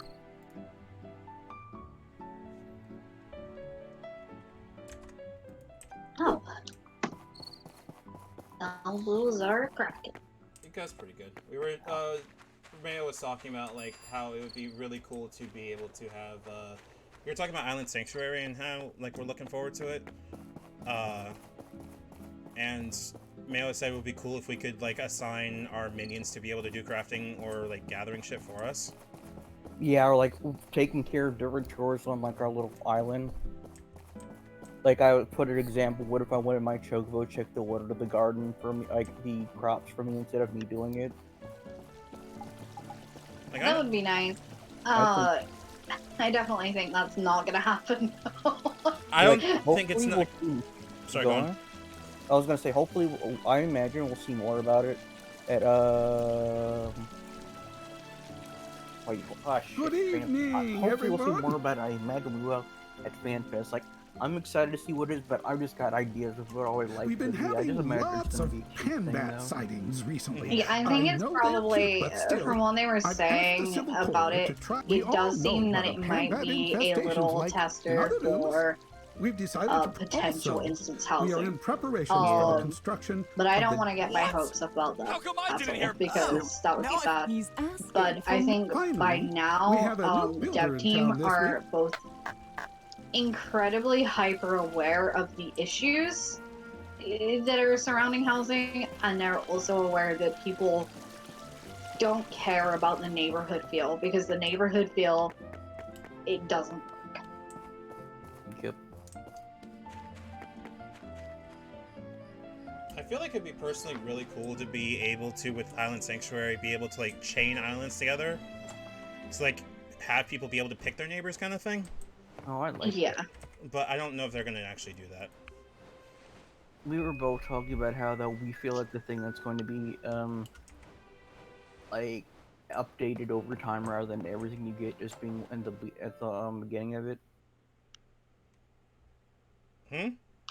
No, we were talking about how Island Sanctuary is going to be a thing that's most likely going to receive updates over time rather than everything at once. Yeah, definitely. It's not that I don't... I want it to be good. Like, be all end all, I want it to be good. I want it to be, like, great and blow everything out of the water. But I'm not putting too much faith in it, simply because, like, they are still working on really, admittedly, kind of trash infrastructure, and, until that really gets fixed / handled, there's only going to be so much they can actually do, you know what I mean? Yeah. I really hope they do. I want them to have a new Genesis kind of thing going. That'd be really nice. Oh god, I would love it. But I'm not gonna be sitting here like waiting or expecting a new Genesis anytime soon. I feel like it's just one of those things like, oh, I'd love. Why is my voice getting like that? But it's one of those things like, oh man, I'd love it if it got like that, but I'm not holding my breath out for it right now. Basically, yeah. What the hell was I working on? Right. Okay, I remember what I was working on. I need to go find hardwood, or I need to find cocoons actually, so I can make the fishing run. Time to kick down some trees. Like, I think the thing with Island Sanctuary is that I hope they give us like, I don't know, either they make it like self-contained but like good in it's self-contained, or they tie it with like give non-combat players or like Omni crafters a way to like get money, for lack of a better term. Yeah, I think like a shipping box, effectively. I would love if they added a shipping box. Honestly, I feel like they're gonna do that. Like, you could grow like crops and stuff in like of different quality, and then sell like the shipping box is basically going to be, you know, like a specific vendor for that rather than selling on the market board. Yeah, like if they don't sell on the market board, I think that makes sense, because that means that effectively gatherers just go out the window at that point. And I don't... My only thing with that is that like it's so easy to level up gatherers and crafters, and I know like a lot of people don't find it fun, but it's still easy. Like, especially with the way the new diadem works, and you know, the way that like Ishgard Restoration works, we can probably, without using like too much spoilers, we're probably gonna get another restoration of another particular place pretty soon. And love my wife, love Salt. Hey Gallians, not racist, don't like him. Not that place. Well, I mean, it might be, and if it was, then awesome. I feel like that would be the next place to go. Technically, it would make sense to be that. But I'm also not holding out much hope for that. No, I think I have a pretty good idea of where it's gonna be, and from like what we've seen, or what the data mined maps have been. Oh yeah.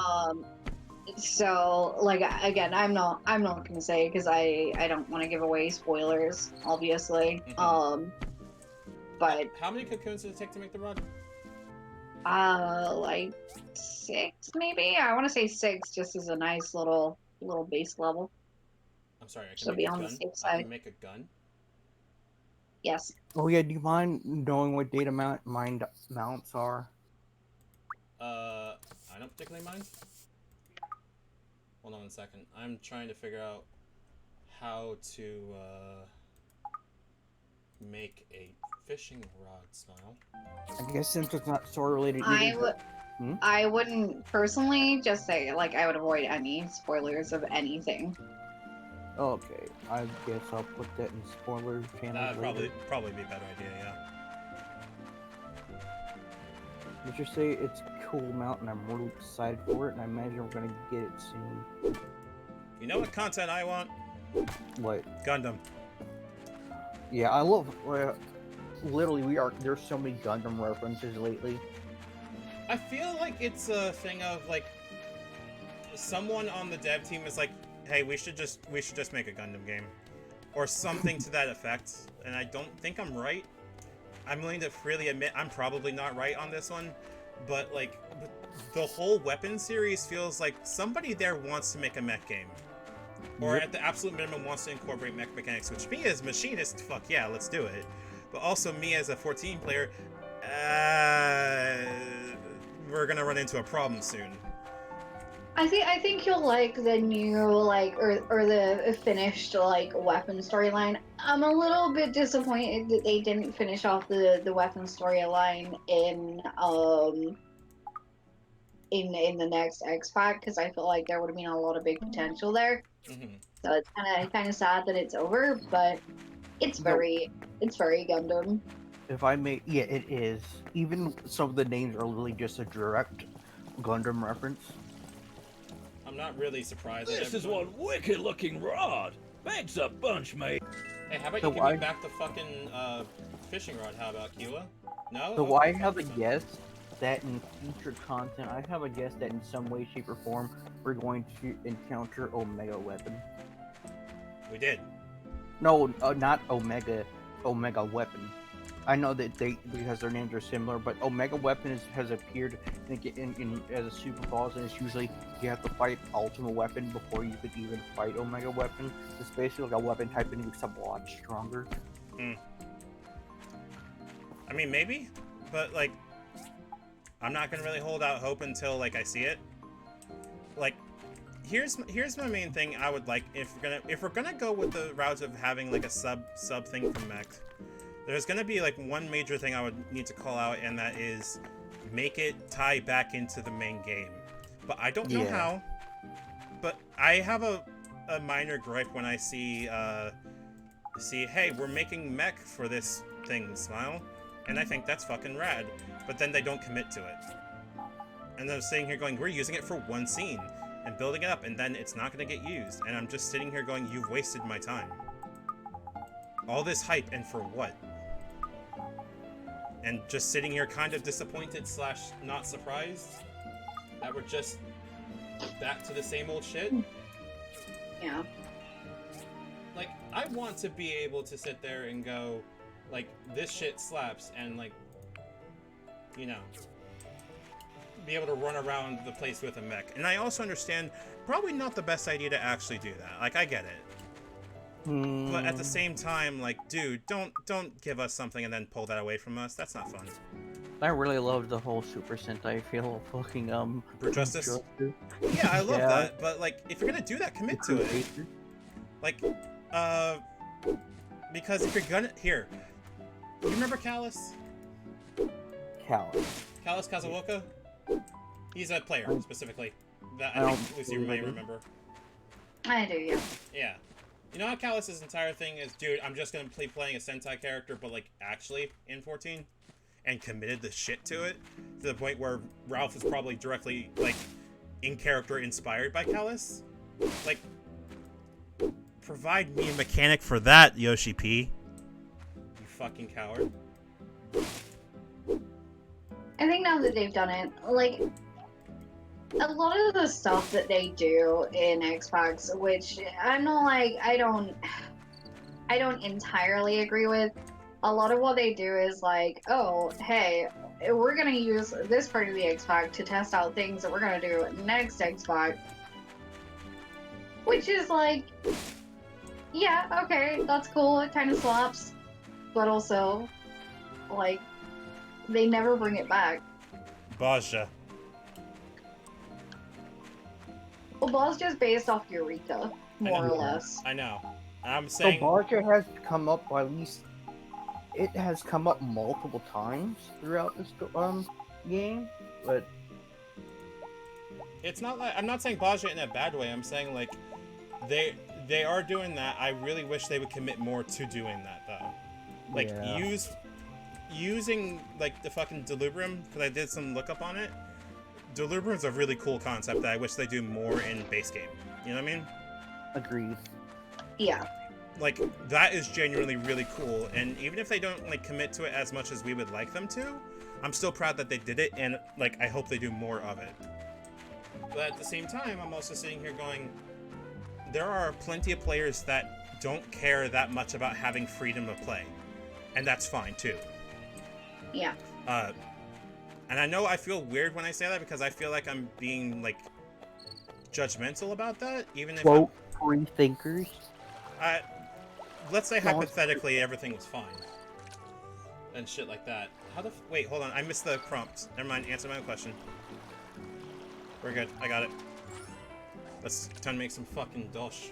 But like, one of the things I would love to see the game do more of is more open world, like, player-defined kind of things. Yeah, I'd like that too. I don't want a pipe. There's no reason for it. Just give me the ability to, like, define my world. You know what I mean? Mm-hmm. Like, if we ever have a setting that we can make our own villages, that would be amazing. I'd love that. Or just have, like, if you could set up a little tent wherever, and, like, you go inside the tent as a little instance thing. Mm-hmm. Even, and it's always gonna be really tiny. Like, I can understand it also not being there. Like, it's totally fine if it isn't. Yeah, but I would just like looking something back. in that vein. Like, give me a Monster Hunter MMO that does that, for example. Oh man, I'd love that. But that would be hella difficult as it is. I don't think we're at the point technologically where we can run an open world MMO with that kind of concept, you know what I mean? Yeah, I know what you mean.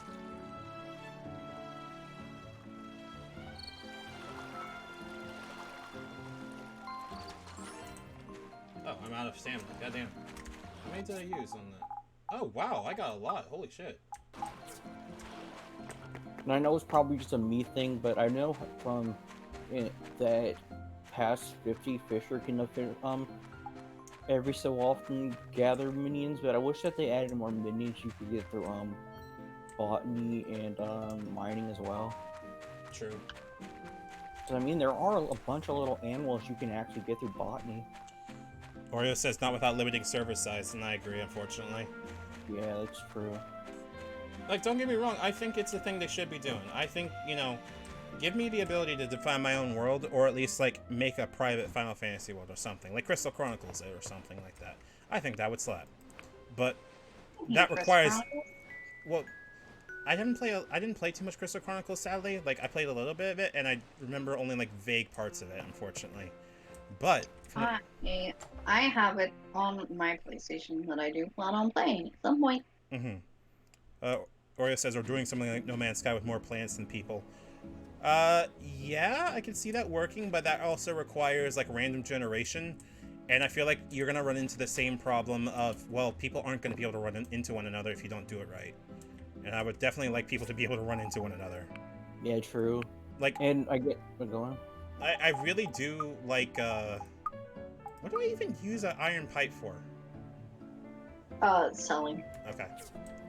Like, don't get me wrong, I think that is a possibility / like a thing that can be done in the general verse of things that are cool and should be done. But damn bruh, can we at least first get like a game that we can do that? I mean, it works in UO, but mostly because not a lot of people play. Yeah, exactly. And that's part of the problem, is that, like, I would want the ability to do that. Like, Conan Exiles is a server-based kind of thing, and having different servers, sure, makes sense. But also, that doesn't... Wait, what is that? Hold on. I'm looking at what Mayo said. Is that a mount? Yes, that's what the mount I mentioned. How big is that mount? Is that a 4-person mount? It's a 2-person. I also sent that to you in DMs, Lucy. But that was the mount I was talking about that dated mine. Huh. Neat. It used to be crazy with people buying and selling property. I think that's part of the appeal of it, honestly. In 14, at least, the buying and selling shit is definitely a fucking move, but also... Yep. Oh my... Real estate agent of 14. The real estate of 14 is its own fucking fight in and of its own right. Yeah, literally. People will use macros and shit on it, and I don't blame them at all for having to use them. And I feel like part of that is because, like, dude, we really don't have the time to be able to, like, sit here and have protracted. You also used to run in people's house and she'll say, yep. So true. I also guess we're dealing with the problem is if you can tell that some of 14's resources are being directed towards the working of 16 right now. Yeah. Like, I'm okay with that and I understand it, but like, I'm not gonna be mad if Endwalker is like a little bit smaller and a little bit like less of things, but I hope they have the same like texture of writing. Does that make sense? Yeah. Personally, I think I would be upset if Endwalker was smaller, and that's just because Shadowbringers seems big, but actually we got a lot less this time around. Yeah. But it doesn't. You're right, but it also doesn't feel like it in a way where it feels like they use that space really well. I guess also because we were in the middle of the whole pandemic thing too. True. I mean, yes, that's true, but they managed to like adjust their workflow with ease. Something that they were very candid and open with us about. Is their workflow during COVID and during the pandemic. And obviously, yes, that's entirely understandable. But when they're being transparent with, yes, we can do this now, like, a lot of the stuff that they haven't provided that, like, is basically a staple, it is stuff that they just don't think makes sense. They've just decided, Welcome to our little town. This doesn't fit here. Now you look And like a like, nice to some degree, like, yes, it makes sense. But also, does it really make sense when it comes to stuff like not providing the usual, say, Beast Tribe ending? Yeah, that was a really bizarre decision. Yeah, their whole reason for that was not because they were cramped with workflow issues from COVID, but because, you know, it didn't fit in Shadowbringers. That was their reasoning. That was their literal reasoning that they gave, that Yoshi P gave at the live letter. And it's like, when it comes to stuff like that, how does it not fit? Yeah, like, Exactly. then why did it fit the other times, not this time? And that, to me, that's when it starts causing, you know, issues just a little bit. Because it's like, is it that it doesn't fit, or is it that you don't want to do it? Because the two are entirely different. We also didn't get a deep dungeon this time around, because they were just like, well, people don't finish them. But they do. That's why you have rankings for them. People will And that's explicitly go into Heaven on High and do it. And, like, Yeah, it's and useful. that's why people are, you know, still doing it. And it's also good for leveling. I mean, I hear that Bush is decent for leveling. I mean, I already had everything at 80 before then, but still, yeah, I feel like we have lost out some of the staple stuff. We have lost out on a lot of the staple stuff, and some of it is understandable. Yeah. Like, I'm sort of okay with getting less dungeons, because the dungeons that we've been getting are higher quality. Yeah, However, I'm also sort of not okay with getting less dungeons, because the dungeons that we're getting are kind of... Well, they're easy, and they're over. And they're linear. They're over within, like, 10 minutes if you have a good group. And they're... Overall, like, yes, they're higher quality, they're more fun, you know, you're doing a lot more. But... in the grand scheme of things, does it really count? You know? It's related to side stories like St. Lucian's. Yeah. We are getting significantly a lot less, and it is at the point, especially after Stormblood giving us a lot less, where some of it does deserve critique. Yeah. Like the fucking Beastman thing. This doesn't make sense. Like, you know how many other things, well, quote, don't make sense? A ton. Like, I want to be honest, like, I'm okay with things not making sense, because like, I'm not gonna sit here and protest if this doesn't make sense, but like, you also gotta make stuff that like, I feel like I'm rambling at this point. No, not at all. No, we're all the same. Like, I'm not someone that really like will like be hypercritical of a thing's quality, but that's because like I'm not gonna be a person that usually focuses too much on quality as much as if you can give me something that's rough around the edges or rough overall, but I still have an enjoyable time playing it, then yay. If it's like polished and kind of shitty, I feel like I've wasted my time more than if it was like low produced but still good. You know what I mean? Yeah, I know what you mean. Like here, it's part of the thing. For example, like my friends are got into Outriders, and I'm sitting here going, I'm glad y'all are having fun, but everything I see of this game makes me not want to play it, and I feel bad because it's very clearly like the most of the gameplay on it's actually pretty good. It's just its end game that sucks ass. But that's not the fault of the devs or players so much as the devs themselves. And that's not something we can really hold the players accountable for by overhyping their reaction to it or something to that degree. But same time, I'm sitting here going, like, hey, dude, I'm really enjoying playing Story of Seasons, right? Yeah, I was looking forward to Outriders, and now it's out. I really don't, says Oreos. Like, honestly, yeah, like, I saw a bunch of people playing it, and I just sat there and went, you know, the more I'm watching people actually play it, the less I'm interested. And not because it's bad, it's just it's not for me. Yeah, just something not clicking. Yeah, and I feel bad when I see that, because, like, it's pretty clear that this is a major step up from something like Anthem, but it's bad them comparing it to Anthem. Because Anthem could have been really good, and then BioWare fucking screwed the pooch on everything out. And that sucks. Because me liking BioWare for most of the time and then seeing them devolve from like Mass Effect 3 into this is just heartbreaking to me. Yeah, I feel like right now, like BioWare even has their own MMO thing, SWTOR or whatever, but it's basically being run by a skeleton crew. Yeah. And I can forgive things being run by a skeleton crew. That's not like a... Oh no, I'm not saying that like oh, it's causing the quality to decline, but it's just like the state of how BioWare is right now. Yeah, and that sucks.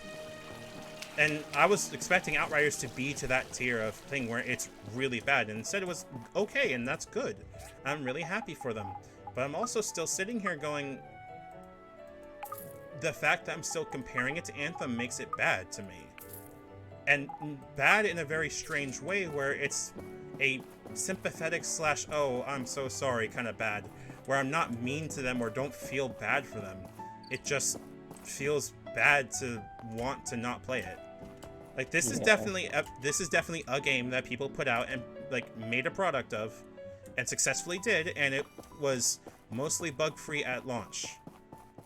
Like, which is a lot better to say than like Anthem or like a lot of the other AAA people trying to do Destiny. Division 2 was really fucking buggy. Division 1 was really fucking buggy, and also lacked content. But by the time that it got to like tier 2 or tier 3 of it, it was just fine, if not like good. Outriders, I don't see it, and I feel bad.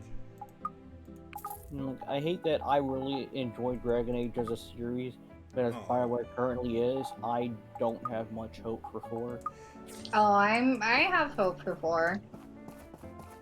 Like, I don't think any of the entry, and personally for me, I don't think any of the entries, BioWare treat their staff like absolute shit. There is absolutely no question about it. There's absolutely no argument about it. However, you also run into a thing where if you boycott companies like this, people who do work hard on these games do get fucked over in an industry that is already fucking them over actively. I don't think any of the Dragon Age games have earned any criticism to make the games have no faith in them.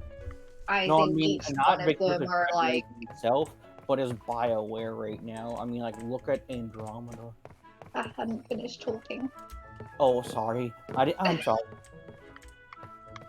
I don't know about anything about Andromeda, but everything that I've seen about Dragon Age is like, you know, perfectly fine. like, again, I don't think any of like the team that's working on that have earned enough criticism over anything gameplay wise to have a lack of faith in it. I have a lot of faith that they're gonna do the game justice and pretty well, personally. Yeah, like all 3 of the Dragon Ages except for 2 were great, and 2 still has really good aspects to it. But 3 was a really good step up from it. Sorry, go on. But yeah, like it's really hard when you want to criticize games companies.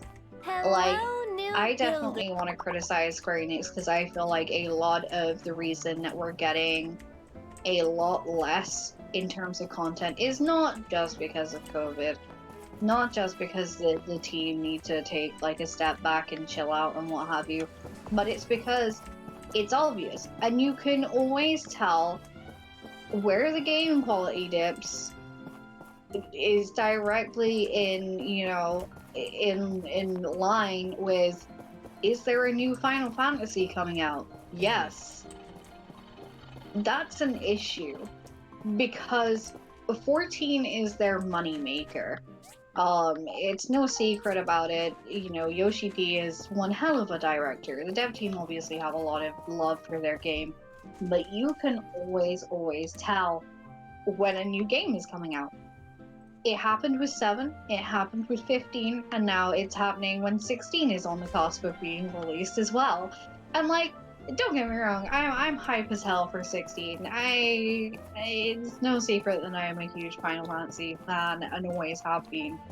But holy fuck, screwing over something that has a monthly player base, you know, like, people pay money for this every month. Some people just have it set to renew straight off the bat.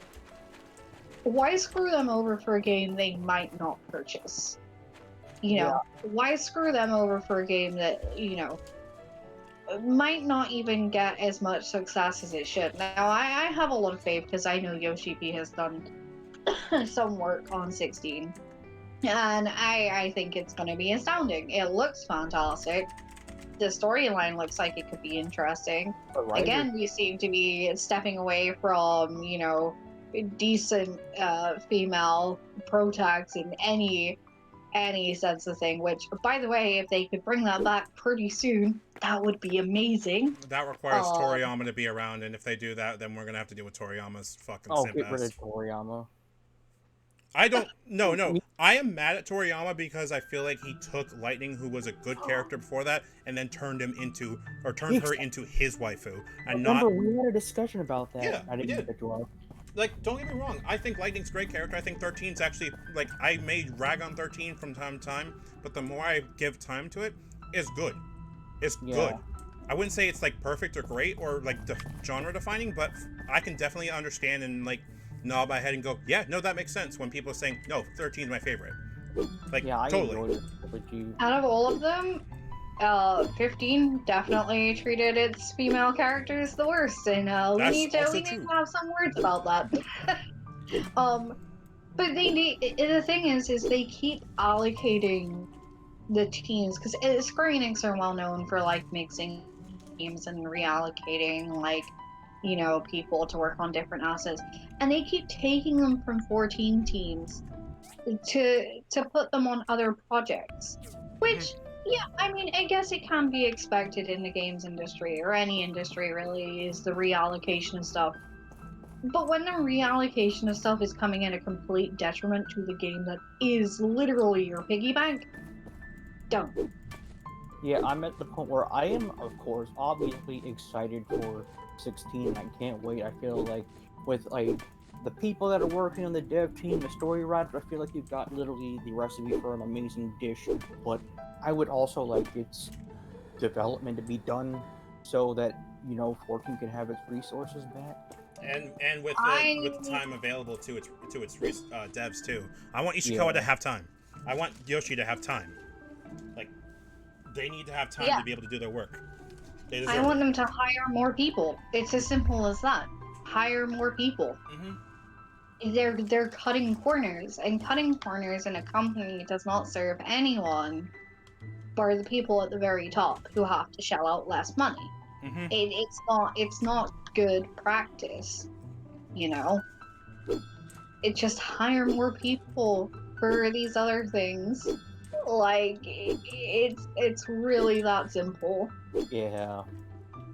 I would say also, like, part of it is that I did like a little bit of lookup right now, and I was trying to remember, like, Square Enix has also been working on, like, Outriders, and we were just talking about Outriders in terms of, I remembered that they put out so much marketing over it that it seemed like they were trying to either do their own, like, looter shooter or something to that degree, and it felt like they were actively trying to go, like, against Destiny again. Anthem was Outriders was Square Enix specifically. People Can Fly was working on it, yeah, and that's Gears, if I remember correctly. Someone can fact check me on that. Hold on, I'm gonna look it up. Who made Also, about the Dragon Age thing, like, Dragon Age itself has never given me a reason to lose faith. I just feel like the current state of BioWare as it is why. Like, I want Dragon Age 4 to be great. I want it to be great, but with how BioWare has been for the past half decade, I'm a little worried. I mean, like, I feel like that's something like views are gonna have to differentiate on that one, because like other than the Mass Effect thing, you know, these are different teams, so there's no telling. The only thing that I personally will criticize BioWare for is their shitty business practices. Yeah. And I think the team that is on Dragon Age have a lot of love for Dragon Age. So I can't see them really doing the game dirty. And also a number of people that had worked on Dragon Age, I'm reading about them basically leaving BioWare too. I don't have names in specific. I think David Gator did leave, unfortunately. Like a number of people left. Yeah, like what my worry about it boils down to is I hope they do it, but I am concerned. I am concerned that they're not going to have the resources or the people that were necessary to get the magic for the first 3. It's not that I don't think they can personally. I think they can, but it would need to be like. It would need to basically be somebody in BioWare needs to be at the tier of Ishikawa or higher to be able to like. Not save it. What's the word I'm looking for here? Pardon me. Sorry. They need people. No, I'm really trying to think on it. Give me a second, because I don't think I'm saying the words I actually am meaning here. I think it's a matter of I want them to be able to have all the resources they have and have the best people in the best condition that they can in order to make it work. It is not that I am like rooting for it to fail. There's only one company I do that for, and there's only one person I do that for, and that would be Randy Pitchford and Quantic Dream, because Randy Pitchford's a dickhead in the first place, and this is a Randy Pitchford slander area, and emotion, yeah, exactly. Like I want to specifically say, David Cage himself could be really good on his own if he knows how to apply himself. Honestly, if he learns from Kojima, he could learn a thing or two about how to like put his energy into something in a way that benefits the game, rather than putting his thing into a game because I want to. Does that make sense? Yeah. Like, I don't think David Cage is actually a terribly bad writer, all things considered. He has some really neat ideas. It is a problem of execution and having people not like stay on him, going, "Hey, David, stop being weird. Like, keep to the fucking plot." I feel because like you said, he's not a bad writer, but I feel like he can be pretentious at times. But yeah, but any writer can. That's not a fault of his. If he works with a team, I've seen he's been better. So I'm always okay if he can work with a team, personally. Yeah, same. That's why Detroit is like one of the most well liked out of all of it. Even though Detroit is simply Detroit. And that's not saying it in a bad way. I'm saying that it's people know off the bat that this is a really thin allegory or thinly veiled allegory to racism, but it still did it and still became, I think, Quantic Dream's most popular game and solid in its own right. This is not shit talking Quantic Dream or David Cage. I'm glad that they did it. I'm glad they do it. I'm proud of them. The point, however, is that they still made Omicron and Beyond Two Souls. Oh God, Which Hold on. No. Omicron We slander are in this not. house. Omicron slander in this house. We are not about to shit talk the Nomad Soul. For me, that is one of the most iconic games of my childhood. Are you saying that you don't enjoy it? Go on. I fucking loved that game so fucking much. I played that game endlessly. It was interesting, and plus, you only needed one thing to pull it all together, and it might have been a Mr. Bowie, but that's neither here nor there. Are you saying that you don't enjoy a little ghost? However, I would like to interject with one thing, and one thing only. Just one thing. I do be listening. I feel like if you are gonna compare writing to Ishikawa, you are gonna have a goddamn bad time, because that woman is a master of writing. She is a master. Her ability to not only, to write a game that is full with emotion, but also pace it correctly. Yes. In every single thing that she has done in 14 has been paced perfectly.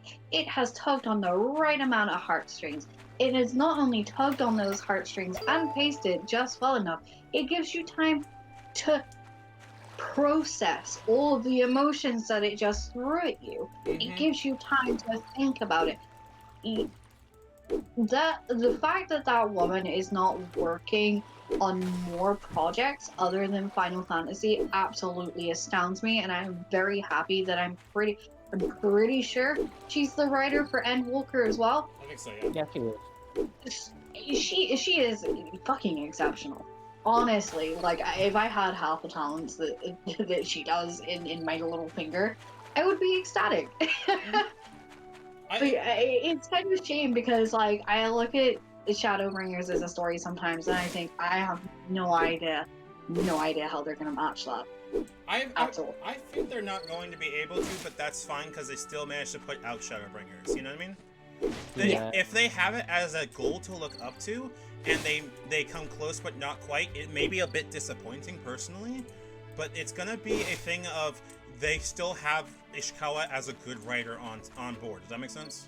Like, it's not gonna be a bad thing if it's not as good. I am fairly certain I am willing to give them the benefit of the doubt / like give them the space they need to work on it, and trust that I don't need to be monitoring the development of it. Like, this is one of the weird games where I am comfortable in just trusting that it will come out when it comes out, it'll be ready when it's ready, and, like, fuck you, I don't need to worry about it, kind of thing. And I'm glad about that. I can't believe my fucking stream turned into a Final Fantasy podcast, but I'm here for it. I'm not mad at all, actually. I'm really happy for that. But, I think also... Mr. Happy is streaming at the same time, so we've got to take him down. Fuck Mr. Happy Slander. God, I fucking hate Mr. Happy. But, like, I think what Ishikawa also like really benefits from. What's the status of? Okay, it's not done yet. What she also benefits from is that, like, you're entirely right in that she is able to nail the entire aspect of pacing in a MMO story, which in and of itself is a shocker because god damn, MMO pacing is horrendous when you have people having to jump around and everything like that. But you can sit there, and for anyone that's played Shadowbringers, you can sit there and name every character. Yep. And they have a part, even if it's small, they have a part, they have a role, they are a character, they are in their own right, they have a beginning, middle, and end, they have some growth, they are also not sitting there and, like, whining the entire time, TBH. Like, they're good. They're genuinely amazing fucking characters. And the environmental... I said the environmental storytelling was also really good. Yeah, I feel like they could have done a little bit more with it, but definitely right that it was good for sure. But that's more of a I love environmental storytelling if you do it right, and I wish they did more of it. You know what I mean? I think, like, my only problem with that, and I guess this is why I don't like not having the Beast Tribe quest this time around, is I want to know more. I want to know more, and the fact of the matter is, we're never gonna get more.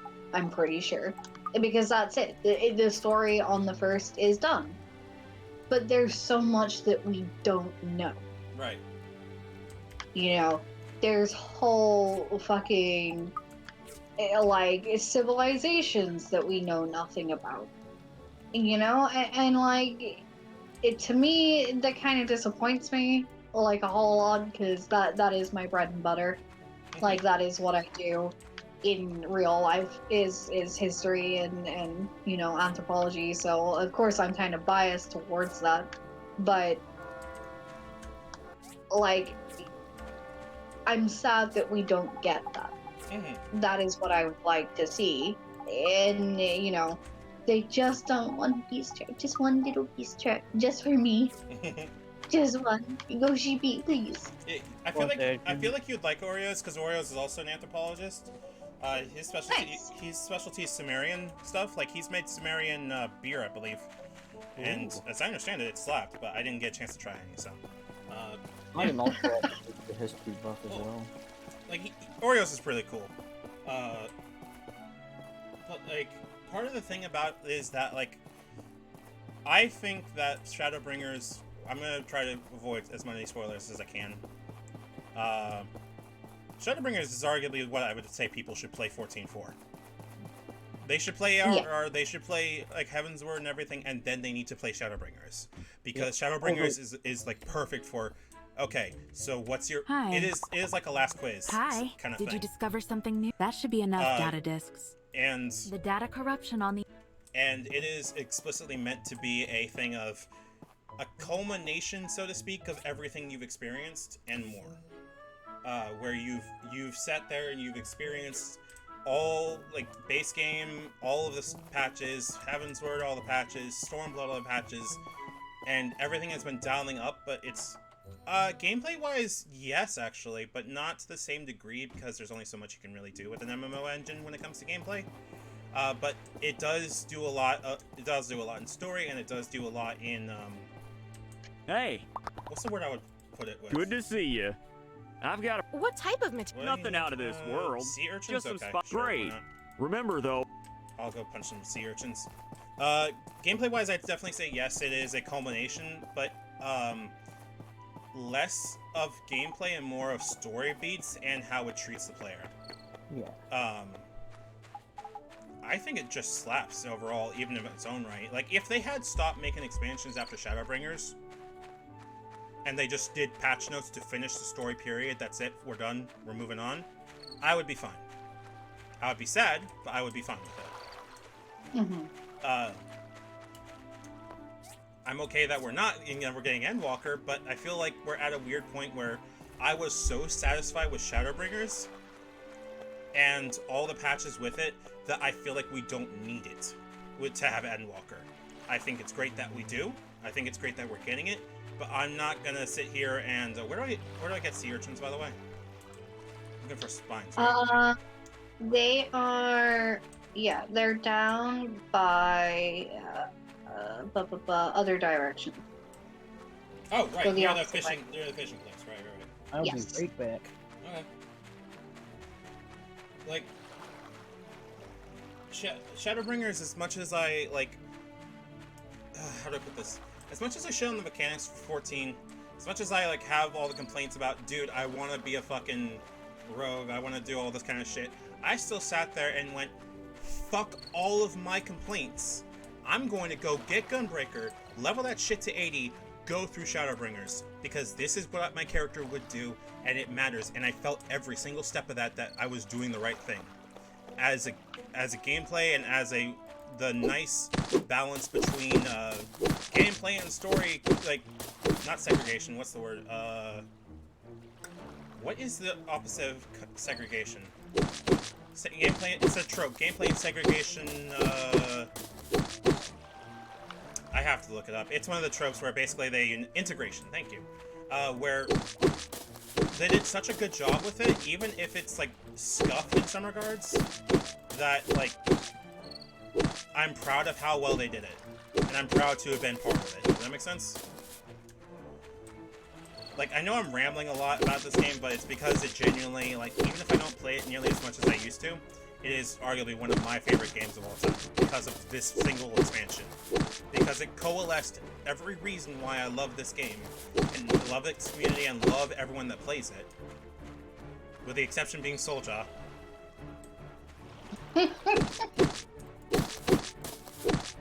And Soulja slander goes here. Soulja is a guy who on our data center who explicitly will rush hunts and will clear hunts before people have a chance to even get a hit. Like he's a dickhead. Oh god, oh fuck, oh shit, oh fuck.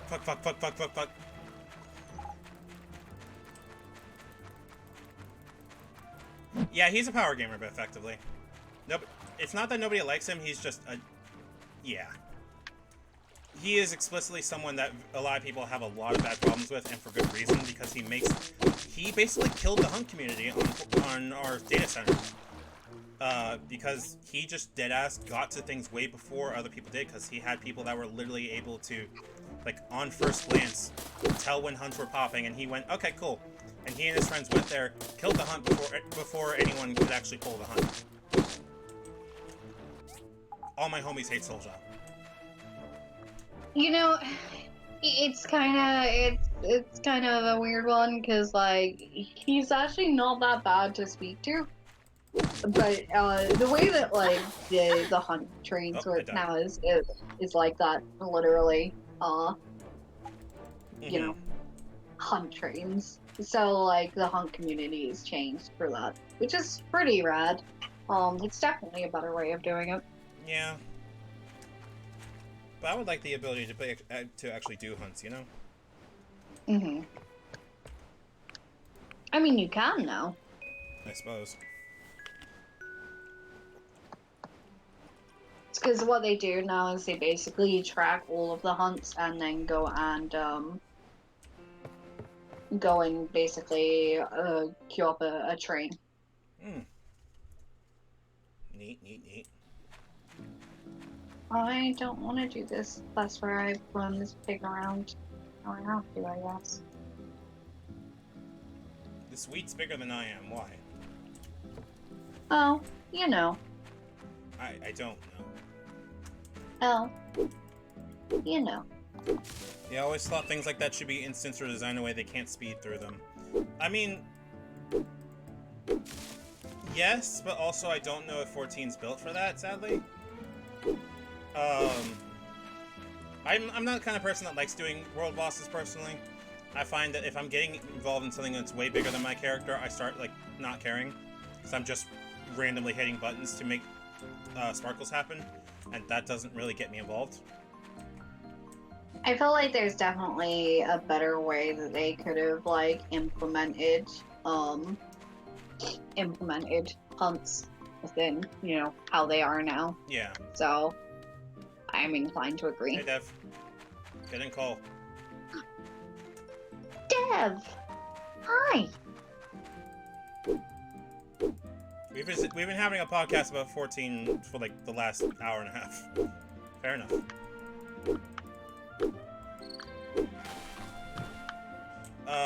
It's just... I don't know, like, I want... I don't know how to put it, because I feel like 14's mechanics as it is don't allow for the same amount of, like, one person makes a difference as much as I would like. And I feel like that's kind of just how it is, and can't really, like, change that. Like, I gotta deal with that concept as it is, because I like playing Monster Hunter, for example. I like running around and kicking the shit out of dinosaurs, but they kick the shit out of me. Again, so as a result, I need to learn how to plan. I need to learn how to, like, dodge roll and not be hit. Shit like that. I love that aspect of Monster Hunter because it makes me feel like I'm using my human wiles and superior intelligence to not die. You know what I mean? And I love games that give me that reason to be able to sit there and go, but I have found a solution to this and help other people out. And 14 doesn't provide that for me in a way that I find is really... it's more like the big... What do you mean by it's more like the bid rates? I think part of the thing about the big raids for WoW, for me personally, from what I remember and what I've learned of it, is that most of the big raid prep in WoW is a lot more numbers and mechanics based, and I prefer more stuff that is involving the environment. It's about pressing buttons to make sparkles, yeah, because they're just that big. But that's not a fault of the hunt so much as that it's just the MMO as it is. Like, there's only so much you can really do with press button, make bacon. Like, that's just how it is. I'm not really mad that it's press button, make bacon. Like, I would like the ability to play a Gunbreaker that, like, is able to, like, sear through things. Dev says, I think the issue is that if it comes down an individual player too heavily, it's going to trivialize a lot of content, which could be argued that's issue with MMOs in general. Correct. I don't think we have a solution yet in terms of if devs have come up with a good one. I really wish we could, but I don't know of any game that has succeeded in doing that. If there is one, I'd love to know, but like, I'm not the kind of person that likes beating up dragons while being just a dude with a sword. I say as I play a shit ton of Monster Hunter, knowing that I love doing like monster hunts with people beating up giant dragons with swords. Sure, Monster Hunter. But it's also like my individual like moving around and like abilities and trap using and everything. I don't know. I kind of like those large scale battles, but to an extent, if it's too big, if it's too big, then I feel useless. It's like a balancing act. Is a really good way to put it. I'll let you finish. Well, I'm rambling, so like, if you want, go ahead. Like, I'm giving you the floor on this. With Rise, I actually feel like with the mechanics in, some of the larger scale battles would actually be really fun because you're familiar with the whole wire bug mechanic, right? Yeah. See you. Yeah, like, do you remember Dolometer, the giant snake elder dragon from 4? Which one from 4? Dolometer, the massive snake thing that's like the size of a small island. Hold up, let me look it up. Monster Hunter 4 monster lists. We're looking this up live on stream, kids. Elder Dragons. Oh, Dolometer. Okay, I don't think I got a chance. Wait, yes, I did. And like you see him now, and like what the focus on like scaling verticality and Rise and stuff in the in the Rise, I mean in the wire bump, I feel like that would be a lot of fun fighting all Dolometer with the new mechanics included into it. Sorry, I'm eating. Give me a second. Me too. I feel bad because I started chewing immediately as I started to say something.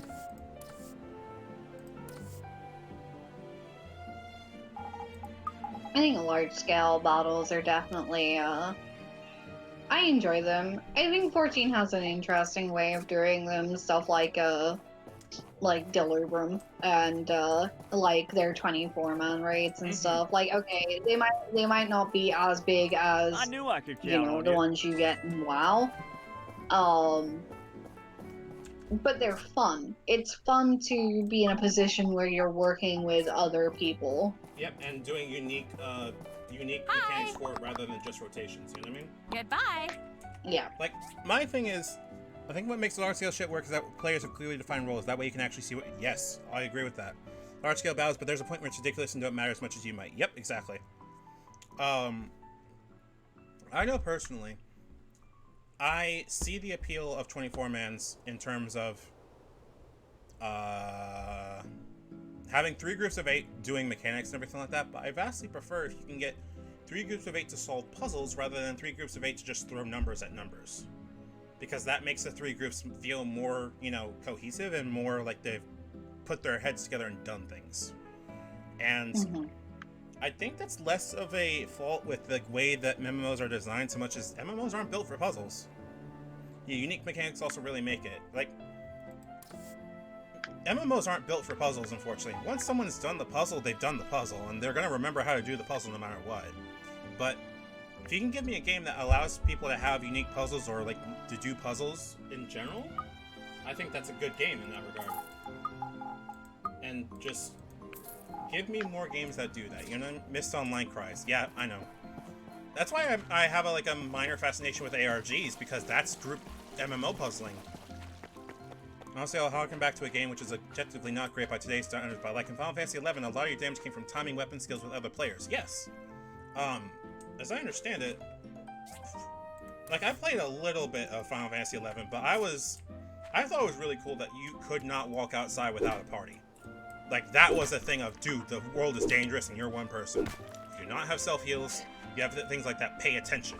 And I thought that was really cool. I definitely understand why they gave us, like, having to sneak around makes sense for a character that's a new adventurer to go, oh shit, and have to, like, wander around. Totally makes sense. I find that's part of the reason I don't like walking around in 14 as much. Because, like, I try to go for flying no matter what, because I don't want to deal with monsters walking around. I see the appeal of them, but, like, I don't like random encounters as much as anyone else.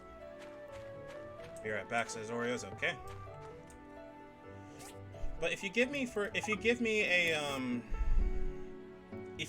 as a player the ability to mitigate or deal with monsters in a unique way, I think you've gotten me as a person to enjoy it a lot more. Does that make sense? The world isn't dangerous really either, other than hunt type enemies, which are their own can of worms. Yeah, I know. But it gave the impression via gameplay and story integration that, dude, you are a new adventurer. Pay attention. And I like that. Like, I want to be going around in a world that is Monster Hunter in terms of, dude, they're giant-ass fucking dragons. They're a part of the ecology. You're gonna have to fucking deal with it. Yeah, like, I have my issues with 14 too, and I think I've said their, like, praises and felts all the time. Because I am horrendously, like, standard when it comes to all that. Oh, my stomach. Okay. I see you. Sorry. I am Bean. I was just, like, looking at what these channel points do. Mm-hmm. Sorry. Well, let's grab that guy. Hello! No. Like, that is part of the reason I just enjoy 14. I wish there were things you just really couldn't deal with. Well, you could, but I don't think that's the point of the game. Like, the point of the game is, like, you are the Warrior of Light, but I wish they focused more on the Party of Light, or something to that degree. I don't know how they would do it, but I wish they could. Huh? Hold on. Okay. No, we're good. Just, I don't know. I like the game. Honestly, I feel like you're right. I feel like what it's gonna be after Endwalker is, okay, New Genesis, like right now. I'm really hoping that they do, because New Genesis is gonna come out, and if New Genesis lands, 14's gonna start fucking suffering really hard. Yep. Small party content would be nice. Like, here's what I want to see at the end of Endwalker personally, or what I think is gonna happen is, like, literally nobody gets light. We're at Destiny 2 levels of, no, you're fucked. Make do. Yeah, I'm excited to see what the whole new story they do, since this whole 10-year story arc thing is coming to a close in 6.0. I wonder what the whole new story is going to be after. I don't know. It's one of the things I meant about WoW, sort of Mythic plus Dungeon and content that scales and has variance just for replayability. Yeah, I agree. But I'm also still weird in that, like, I see the need for that, but I'm also not the kind of person that likes playing that style of play for some reason, but that's more of a me thing than a game thing. Like, I can't say... Sorry, go on. I was just gonna say, as someone who's never played, like, WoW, obviously, because I kind of shut up about how I've never played WoW, I'm really intrigued by the idea of, like, mythics and stuff like that. Even if it was for something stupid, like, oh, run this dungeon at a higher level, or you know, more difficulty, and then you get this really cool mount or something. Mm-hmm. I'd be all over that. I'd have a lot of fun with that, I think. Mm-hmm. Satasha Extreme. Oh shit, hi, Red. Hello again. I'm just gonna hop in here because this is actually a subject that I have a lot of opinions on. Okay. Hello. Okay, I'm back. I finished. I was eating cereal. Hello, Dev. Oh, well, devil. No, Mythic Plus was like an interesting thing that they added because they added Mythic Dungeons in, I think it was like several years ago, must have been there originally, and the really only like big reward was if you did it within a certain time period. For all of them, you'd get like a special cosmetic armor set, which I was okay with. Mm-hmm. I feel like that's a good idea, honestly. Yeah, I think like stuff like that is because right now the only quote unquote special like armor set that we get is from PvP, and the newest one is a reskin, so it's obvious that they're just gonna cycle through them again. Which, you know, nothing wrong with that, but I don't want to do PvP for stuff like that. Sometimes I want to do other stuff, and if I have the opportunity to like go practice a dungeon or an extreme, like, you know, Memoria Miseria, which I did, you know, that would occupy my time. I would enjoy that a lot because I feel like I was getting a lot of worth out of that, you know. Your girl loves glamours, but it's not even just for stuff like that. Like the reason that I put time into doing like the Ishgard restoration was because I get something out of it. Not only do I get gil, but look at all these really cool funky mounts that I can get that I worked for. There really does need to be something in place, I think, for players, you know, at the end game. Like, you know, obviously, again, I have no context for Mythics, but the idea of like a special armor set, I'd be gung-ho for that. That would be cool. They integrated it into like your general progression though too at one point, and there's a lot of bugbears on that one, but still. Cosmetic stuff. I personally think that if a game's gonna have PvP and PvE, they should have similar, not like as far as like power or whatever, but it's like similar sorts of rewards for like doing higher end stuff. But the issue is that you have to put more into what would be considered higher end. I wouldn't mind doing PvP for some of the stuff as long as it wasn't beef seasons. The thing that I dislike about PvP in 14 is their server infrastructure makes it feel so sluggish. Yeah. Like the PvP in 14 is just not good. I have to feel like I'm not. I don't have a chance to be able to do things because I'm just like getting smacked before I get a chance to do anything. It makes me feel bad. Yeah. The worst thing is, like, especially when you're playing like a melee class, and because of the way that their server ticks work, no matter how good your ping is, you can be on top of someone and you won't be able to hit them because they're actually out of range because they're 3 seconds ahead of you. Yeah. Because it was like, and it goes for PvE content too. Like back in the day when I farmed Suzaku, and then recently when I farmed Emerald, the main thing about that fight was fighting the server tick and the actual mechanics. That's how it was for like Titan. At any point god, yeah, I remember. I very much remember that. The realistic thing is that because 14 has made so much money for Square Enix, I really hope that they reinvest and after Endwalker just overhaul the engine, because they overhaul the engine and the infrastructure, which they have the money to do. Yeah. It would just make the game so much better. 14 is. I mean, you're definitely fighting server ticks or whatever in content, but the difference between content and PvP is with PvP, you are against other people and you cannot practice to play against other people because the people that you're going to be against in PvP are not going to be the same set fight every single time. There are things that most people will do depending on their class. You can kind of learn what their tool bag is and kind of like work out how to fight against it that way. But yeah, but what I mean is it's not a scripted fight in the same way that doing an extreme or something is. And that's like the fundamental difference. Like, yes, you can learn, you know, their class and their quirks or whatever. It's still not going to prepare you in the same way. You can go, okay, I know this mechanic is going to happen here, and naturally you start to adjust to that mechanic, especially, you know, as someone who's playing on American servers from the EU. Ping is what I have a lot of.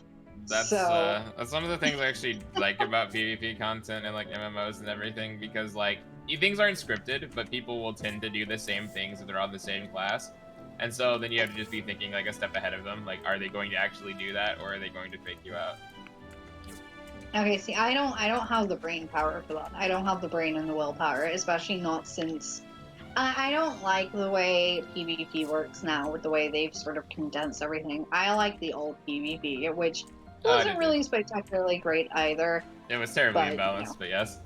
Yeah, like I enjoyed that, and I enjoyed healing in those PvPs. Now I just like to kill things on Bard because it's easy. Literally like a one-shot kill if you're playing Bard in PvP. But like to revisit like the earlier point, I definitely think they do need to go back and revive old content a little bit. That is something that they are sorely lacking on because there's all these old dungeons, and especially now with the way that they've changed like the duty finder, finally much needed change. Haven't used it yet, but oh my god, I'm excited to. Like there's no reason to go back to them, and they're easy. They're just like a cakewalk, and yeah, like sometimes that's fine. You want a cakewalk or you want an easy time, but most of the time it's just like, what's the benefit to this? That's actually one thing that I kind of liked about WoW as well. Actually, when it came to like dungeon content, like there were multiple difficulties for it, and if you increase the difficulty, sometimes there were different enemies or they had different abilities that they'd use. Right. And like we also had, from what I played of it, for sure, there was also a lot more of a reason to go back because you didn't lose skills. You were just doing content. Yeah. Content was level 2 or scaled to level rather than scaled to with like the time walking stuff. Yeah, you kept all of your abilities and it just scaled your abilities.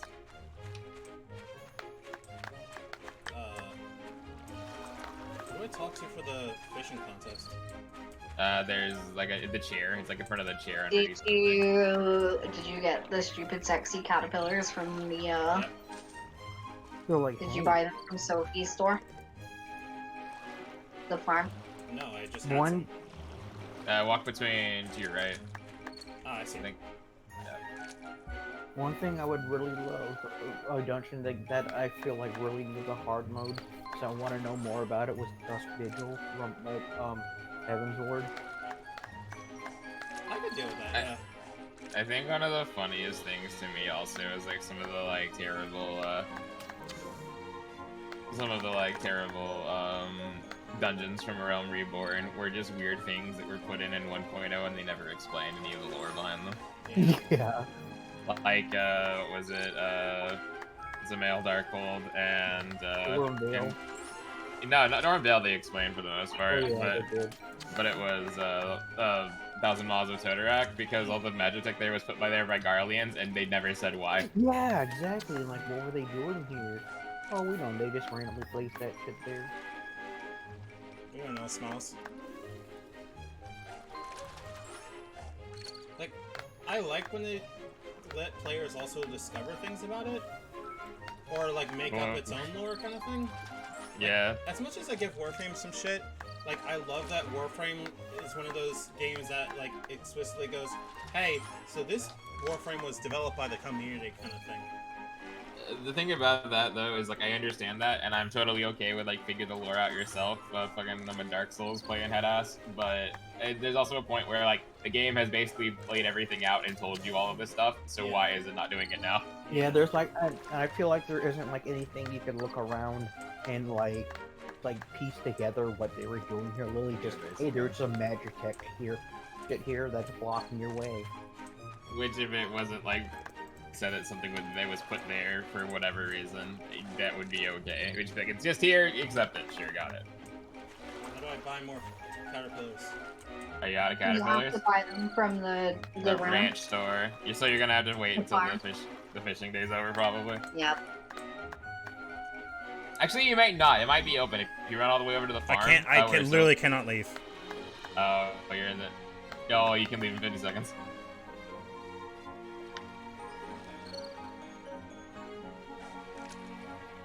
It do be like that, I'm afraid.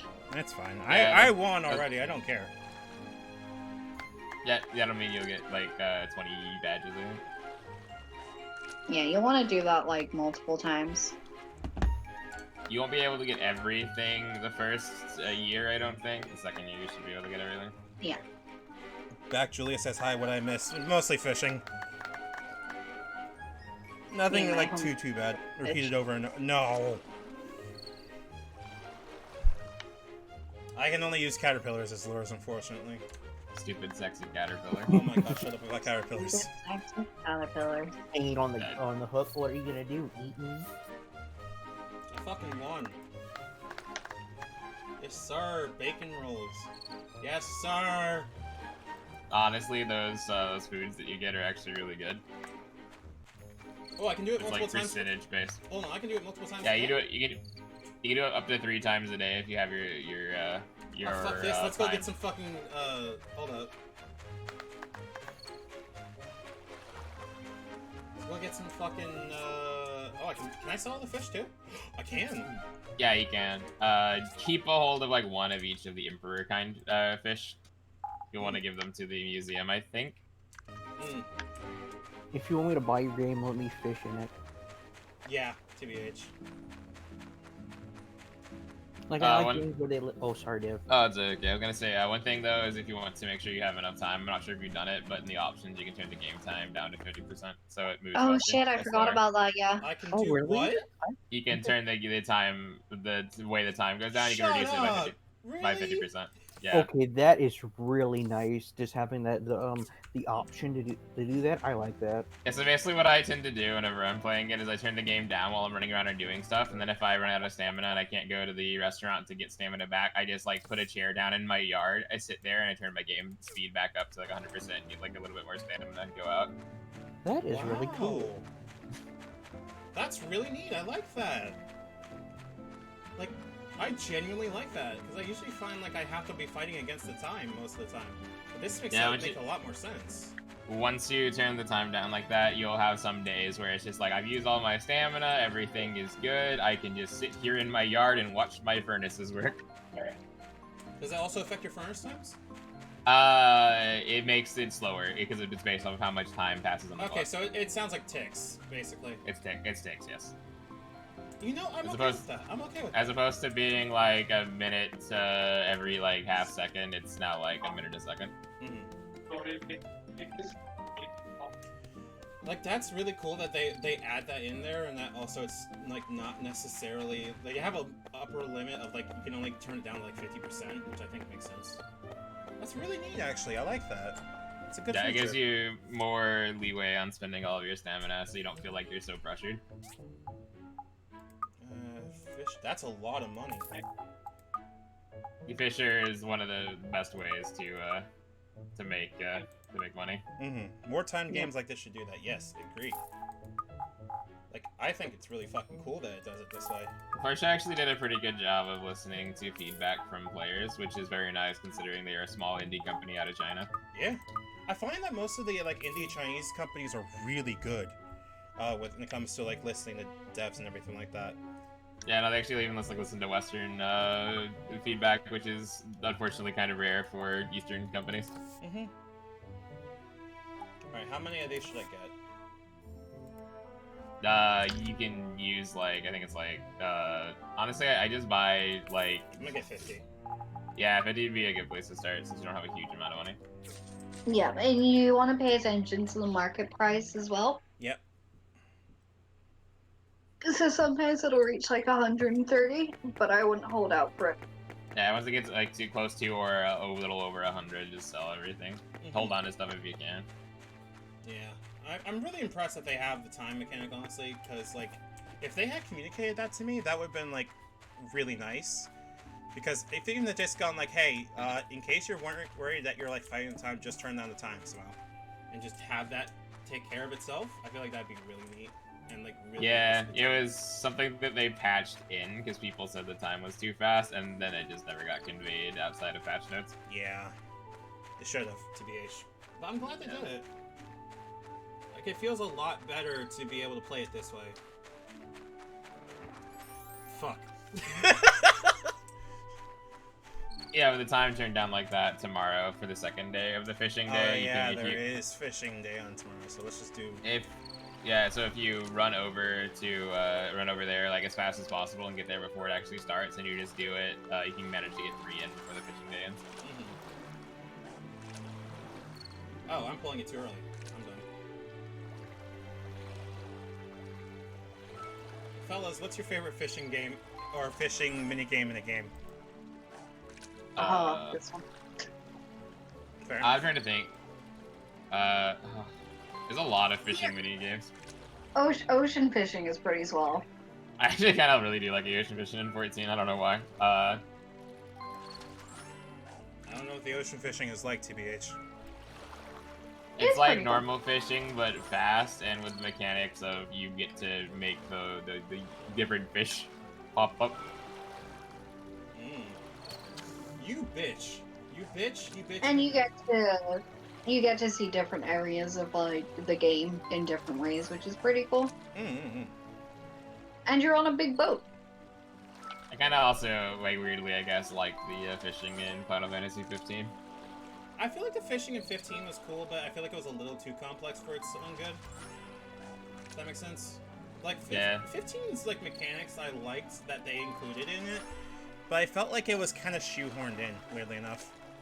Like, 15 is what really weird for me, because, like, as somebody who really likes Final Fantasy, I wanted to love 15, but there was so much about it that was just almost there. Like, I really like the concept of, like, Bro Road Trip. I wish they committed to Bro Road Trip. I just wish they committed to Bro Road Trip and do Yakuza. You know what I mean? Yeah, I feel like the success of Yakuza is probably going to influence a lot of games going forward. Very good. I'm okay with this. Especially Like a Dragon, as I understand, that's been selling out like a motherfucker. Yeah, globally, not just in Japan. Yay. Like, honestly, Like a Dragon's surprisingly good for what it is. Like, I was playing off stream and I felt like I am understanding it and enjoying it at a lot more of a pace than I was anticipating. Yeah, it's like the, in my opinion, like a very good like continuation of the turn-based RPG. Only thing I wish we could do is just move our characters freely, but like I'm not really terribly fussy about it. They learned from Persona 5. That much is clear. But they also made it its own thing, and I'm very proud of them for it. Like, it certainly feels like it's its own kind of game style, and if they do more with it, I'm going to be really proud of them. And it feels weird to, like, say this like I'm standing a company, but, like, I really want, like, Yakuza to become... Yeah, Yakuza's new turn-based game. Yakuza Like a Dragon is turn-based instead of, like, brawler. It started really as an April Fool's joke, and then they just rolled with it. Yeah. And it worked really well. I love its job mechanic the most out of everything, I think. Because it feels dumb, but also feels perfectly in character. And doesn't infantilize any of it. Weirdly. Yep. Like, shit, you're telling me there's an idol class that one of its Ogis is getting a whole group of fucking fanboys to start fucking, what's it called? Glow stick dancing and just Wolverine clawing people. That's the coolest shit to me. It's not treating any of its characters badly. It treats its characters with respect, and I love that.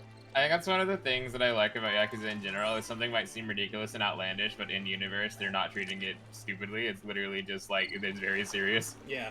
Or it's like they're willing to laugh with it and go with it. Yeah. And like in a meaningful way, like for being a game that's about, you know, the Yakuza, it's surprisingly wholesome. I think like part of the appeal of Yakuza 7 for me is that like Ichiban's clearly not Kiryu. Clearly not Kiryu. He's nowhere near Kiryu, but he's his own character, and he's done with so much respect for him being his own character that they're more than happy to go, dude, you're not him, but that's totally fine. We love you. Keep doing what you're doing. You're doing great, sweetie, and sticking with that. Like, I just remember that fucking one screenshot of Ichiban raising an eyebrow while smoking a cigarette. Yeah, because ripped off of Matthew McConaughey.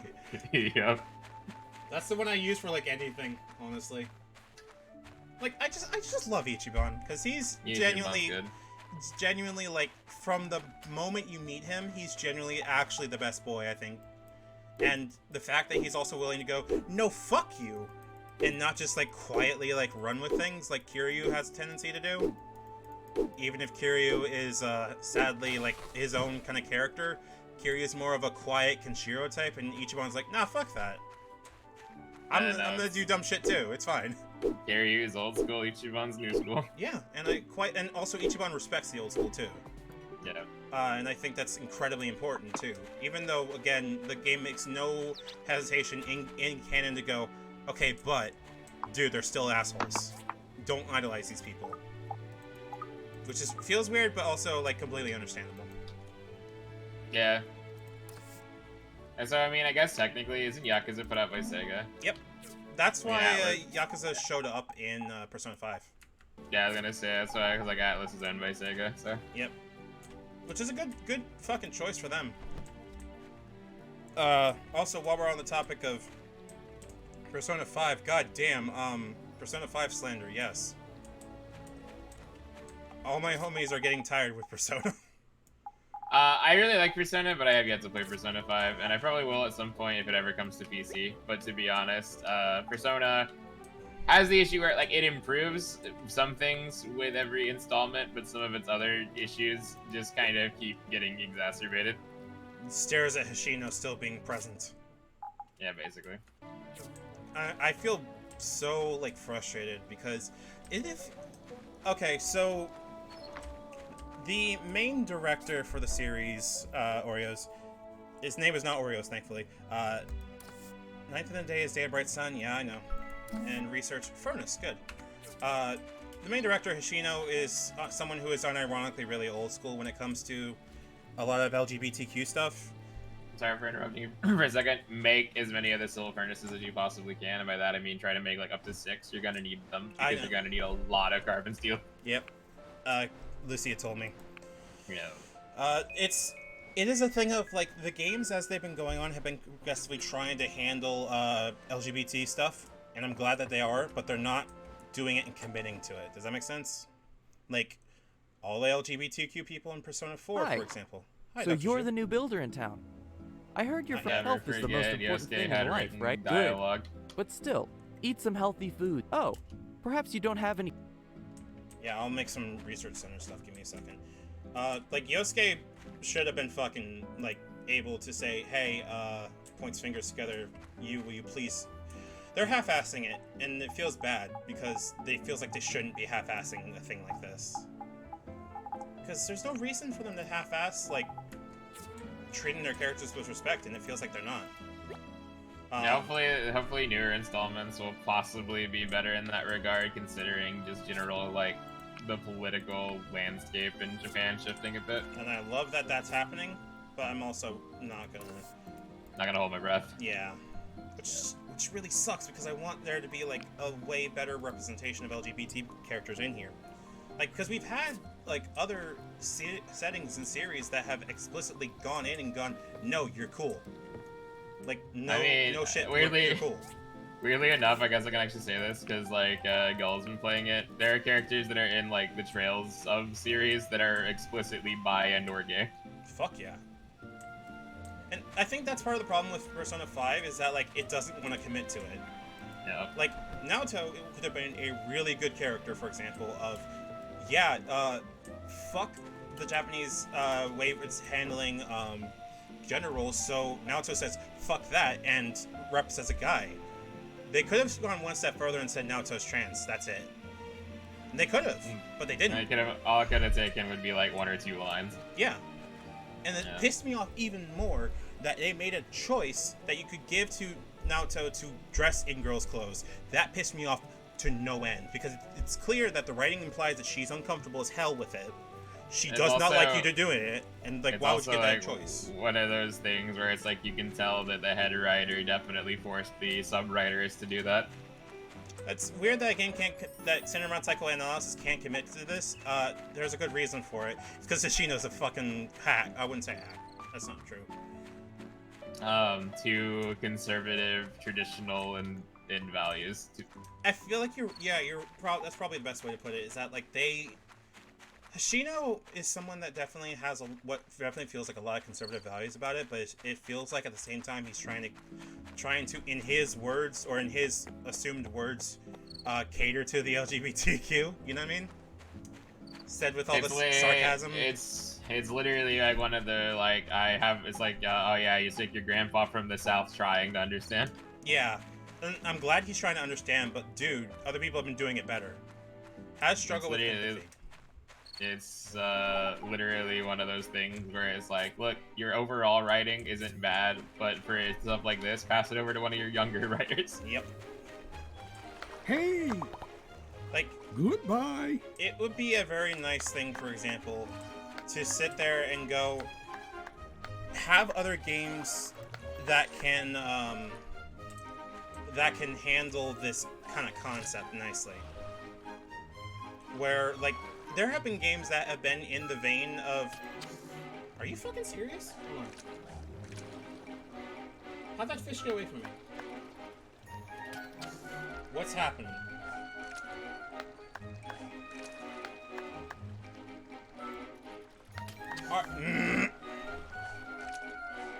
John's getting upset.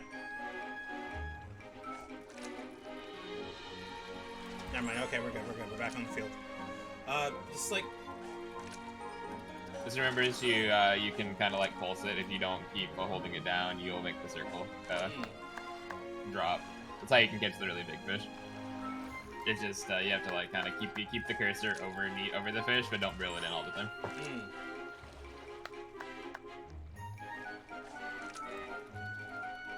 Like I love Persona as a series. I think it's a great series. God damn, it could use some competition. And I feel like Trails is the closest we're gonna get to a competition for it. And I'm not saying that like in a bad way. I think Trails is great.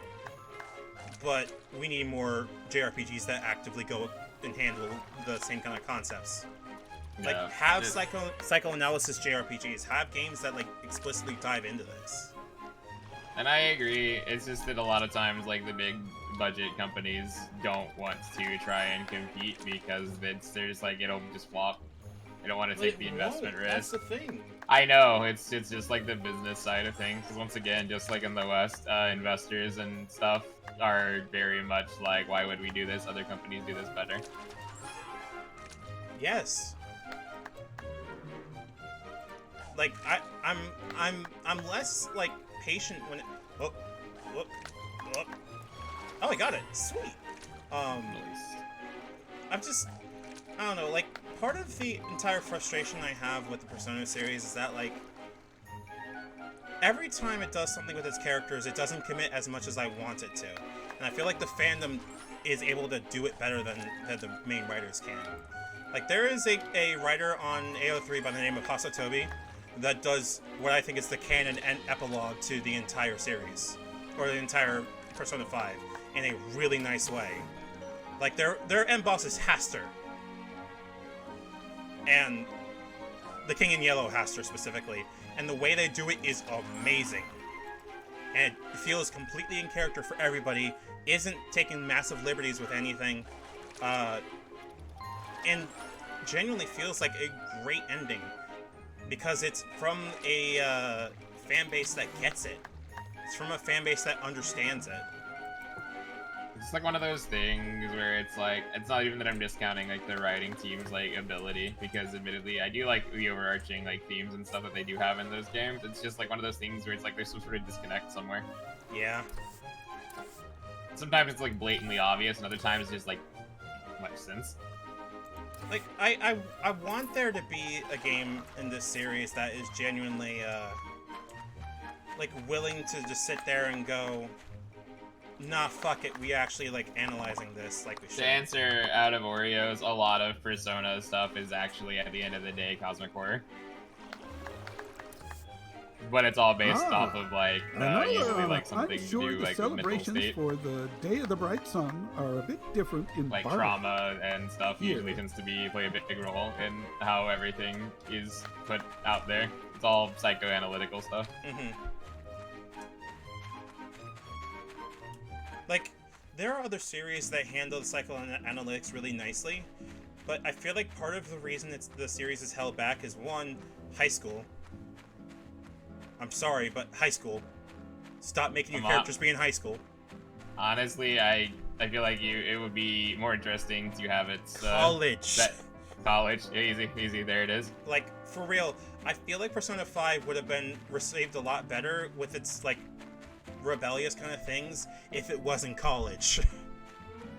Yeah, because that also gives you, like, I guess, more freedom to be like, it's in school today.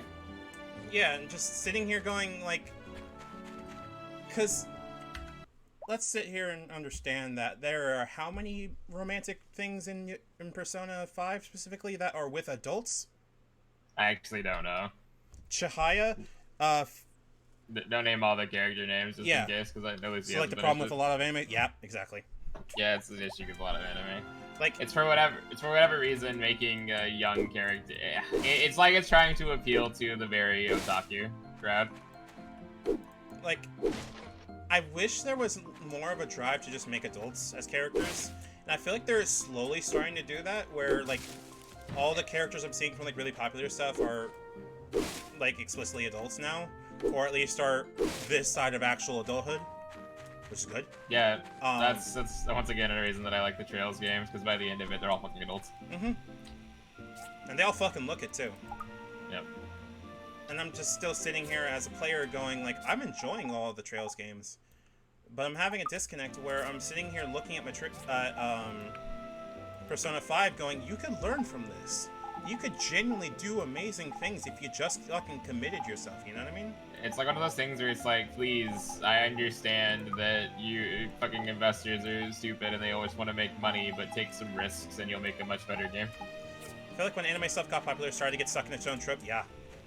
Yeah, no, absolutely. It starts to get stuck in its own tropes. That's why if there's anything that kind of breaks some of the tropes, it immediately succeeds. And people are like, how did this happen? And they just sit there going, wow. And everyone's just saying, going, dude, we've been telling you. Yeah, it's like it either has to do the tropes really well or break through some of the tropes to do well. Holy crap, we've been going for 5 hours. Holy shit. But you apparently have been going for 5 hours. God damn. I might take a stop for now on the stream and stay in the call and everything, but I'm gonna probably take a stop on stream because holy fucking shit, it's been 5 hours. But ow. Oh yeah. No, are you okay there? I was stretching. But no, like this has been really cool because I like doing this kind of podcast style discussion while we're playing things. Like especially because I know Portia enough to be able to do this, and it's pretty self-explanatory. Yeah, no, it basically tells you exactly what's happening on screen. Yeah, so I don't really need to do too much like commentary on the actual game, so it works very nicely. Hey, pay attention to me. Wow, that's an excellent result. Hi, how's it going? Hi, I'm in pain. You know what? That's valid. It's is it your arm? Yeah, my arm is being like really bad, and I don't know why. Probably because the thing that happened the other day. See, I don't know because like it just seems like it's got worse over the last couple of days. Adios. Farewell. Let me send the streamers out on a raid and then I'll get back on call so you're good. We're gonna go raiding. You'll be raided. Well, raid the Shadow Legend. No, only the Shadow Legend, not Shadow Legends. I mean, we could, but like that's not. I don't.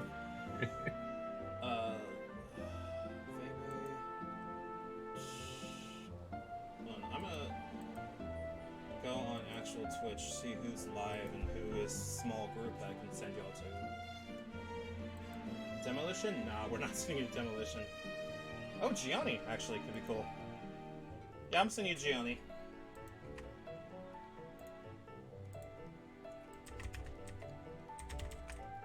He's playing Fortnite apparently, but you know what? Fuck it. You got it. Number 1 victory royale. Yeah, Fortnite, we about to get down. Get down. 10 kills on the board right now. Just wiped out Tomato Town. Oh my god. My friend just got stoned. I revived him. Now we're heading southbound. I hate y'all. No, it's block streets. But this is the guy that does a lot of the like really funny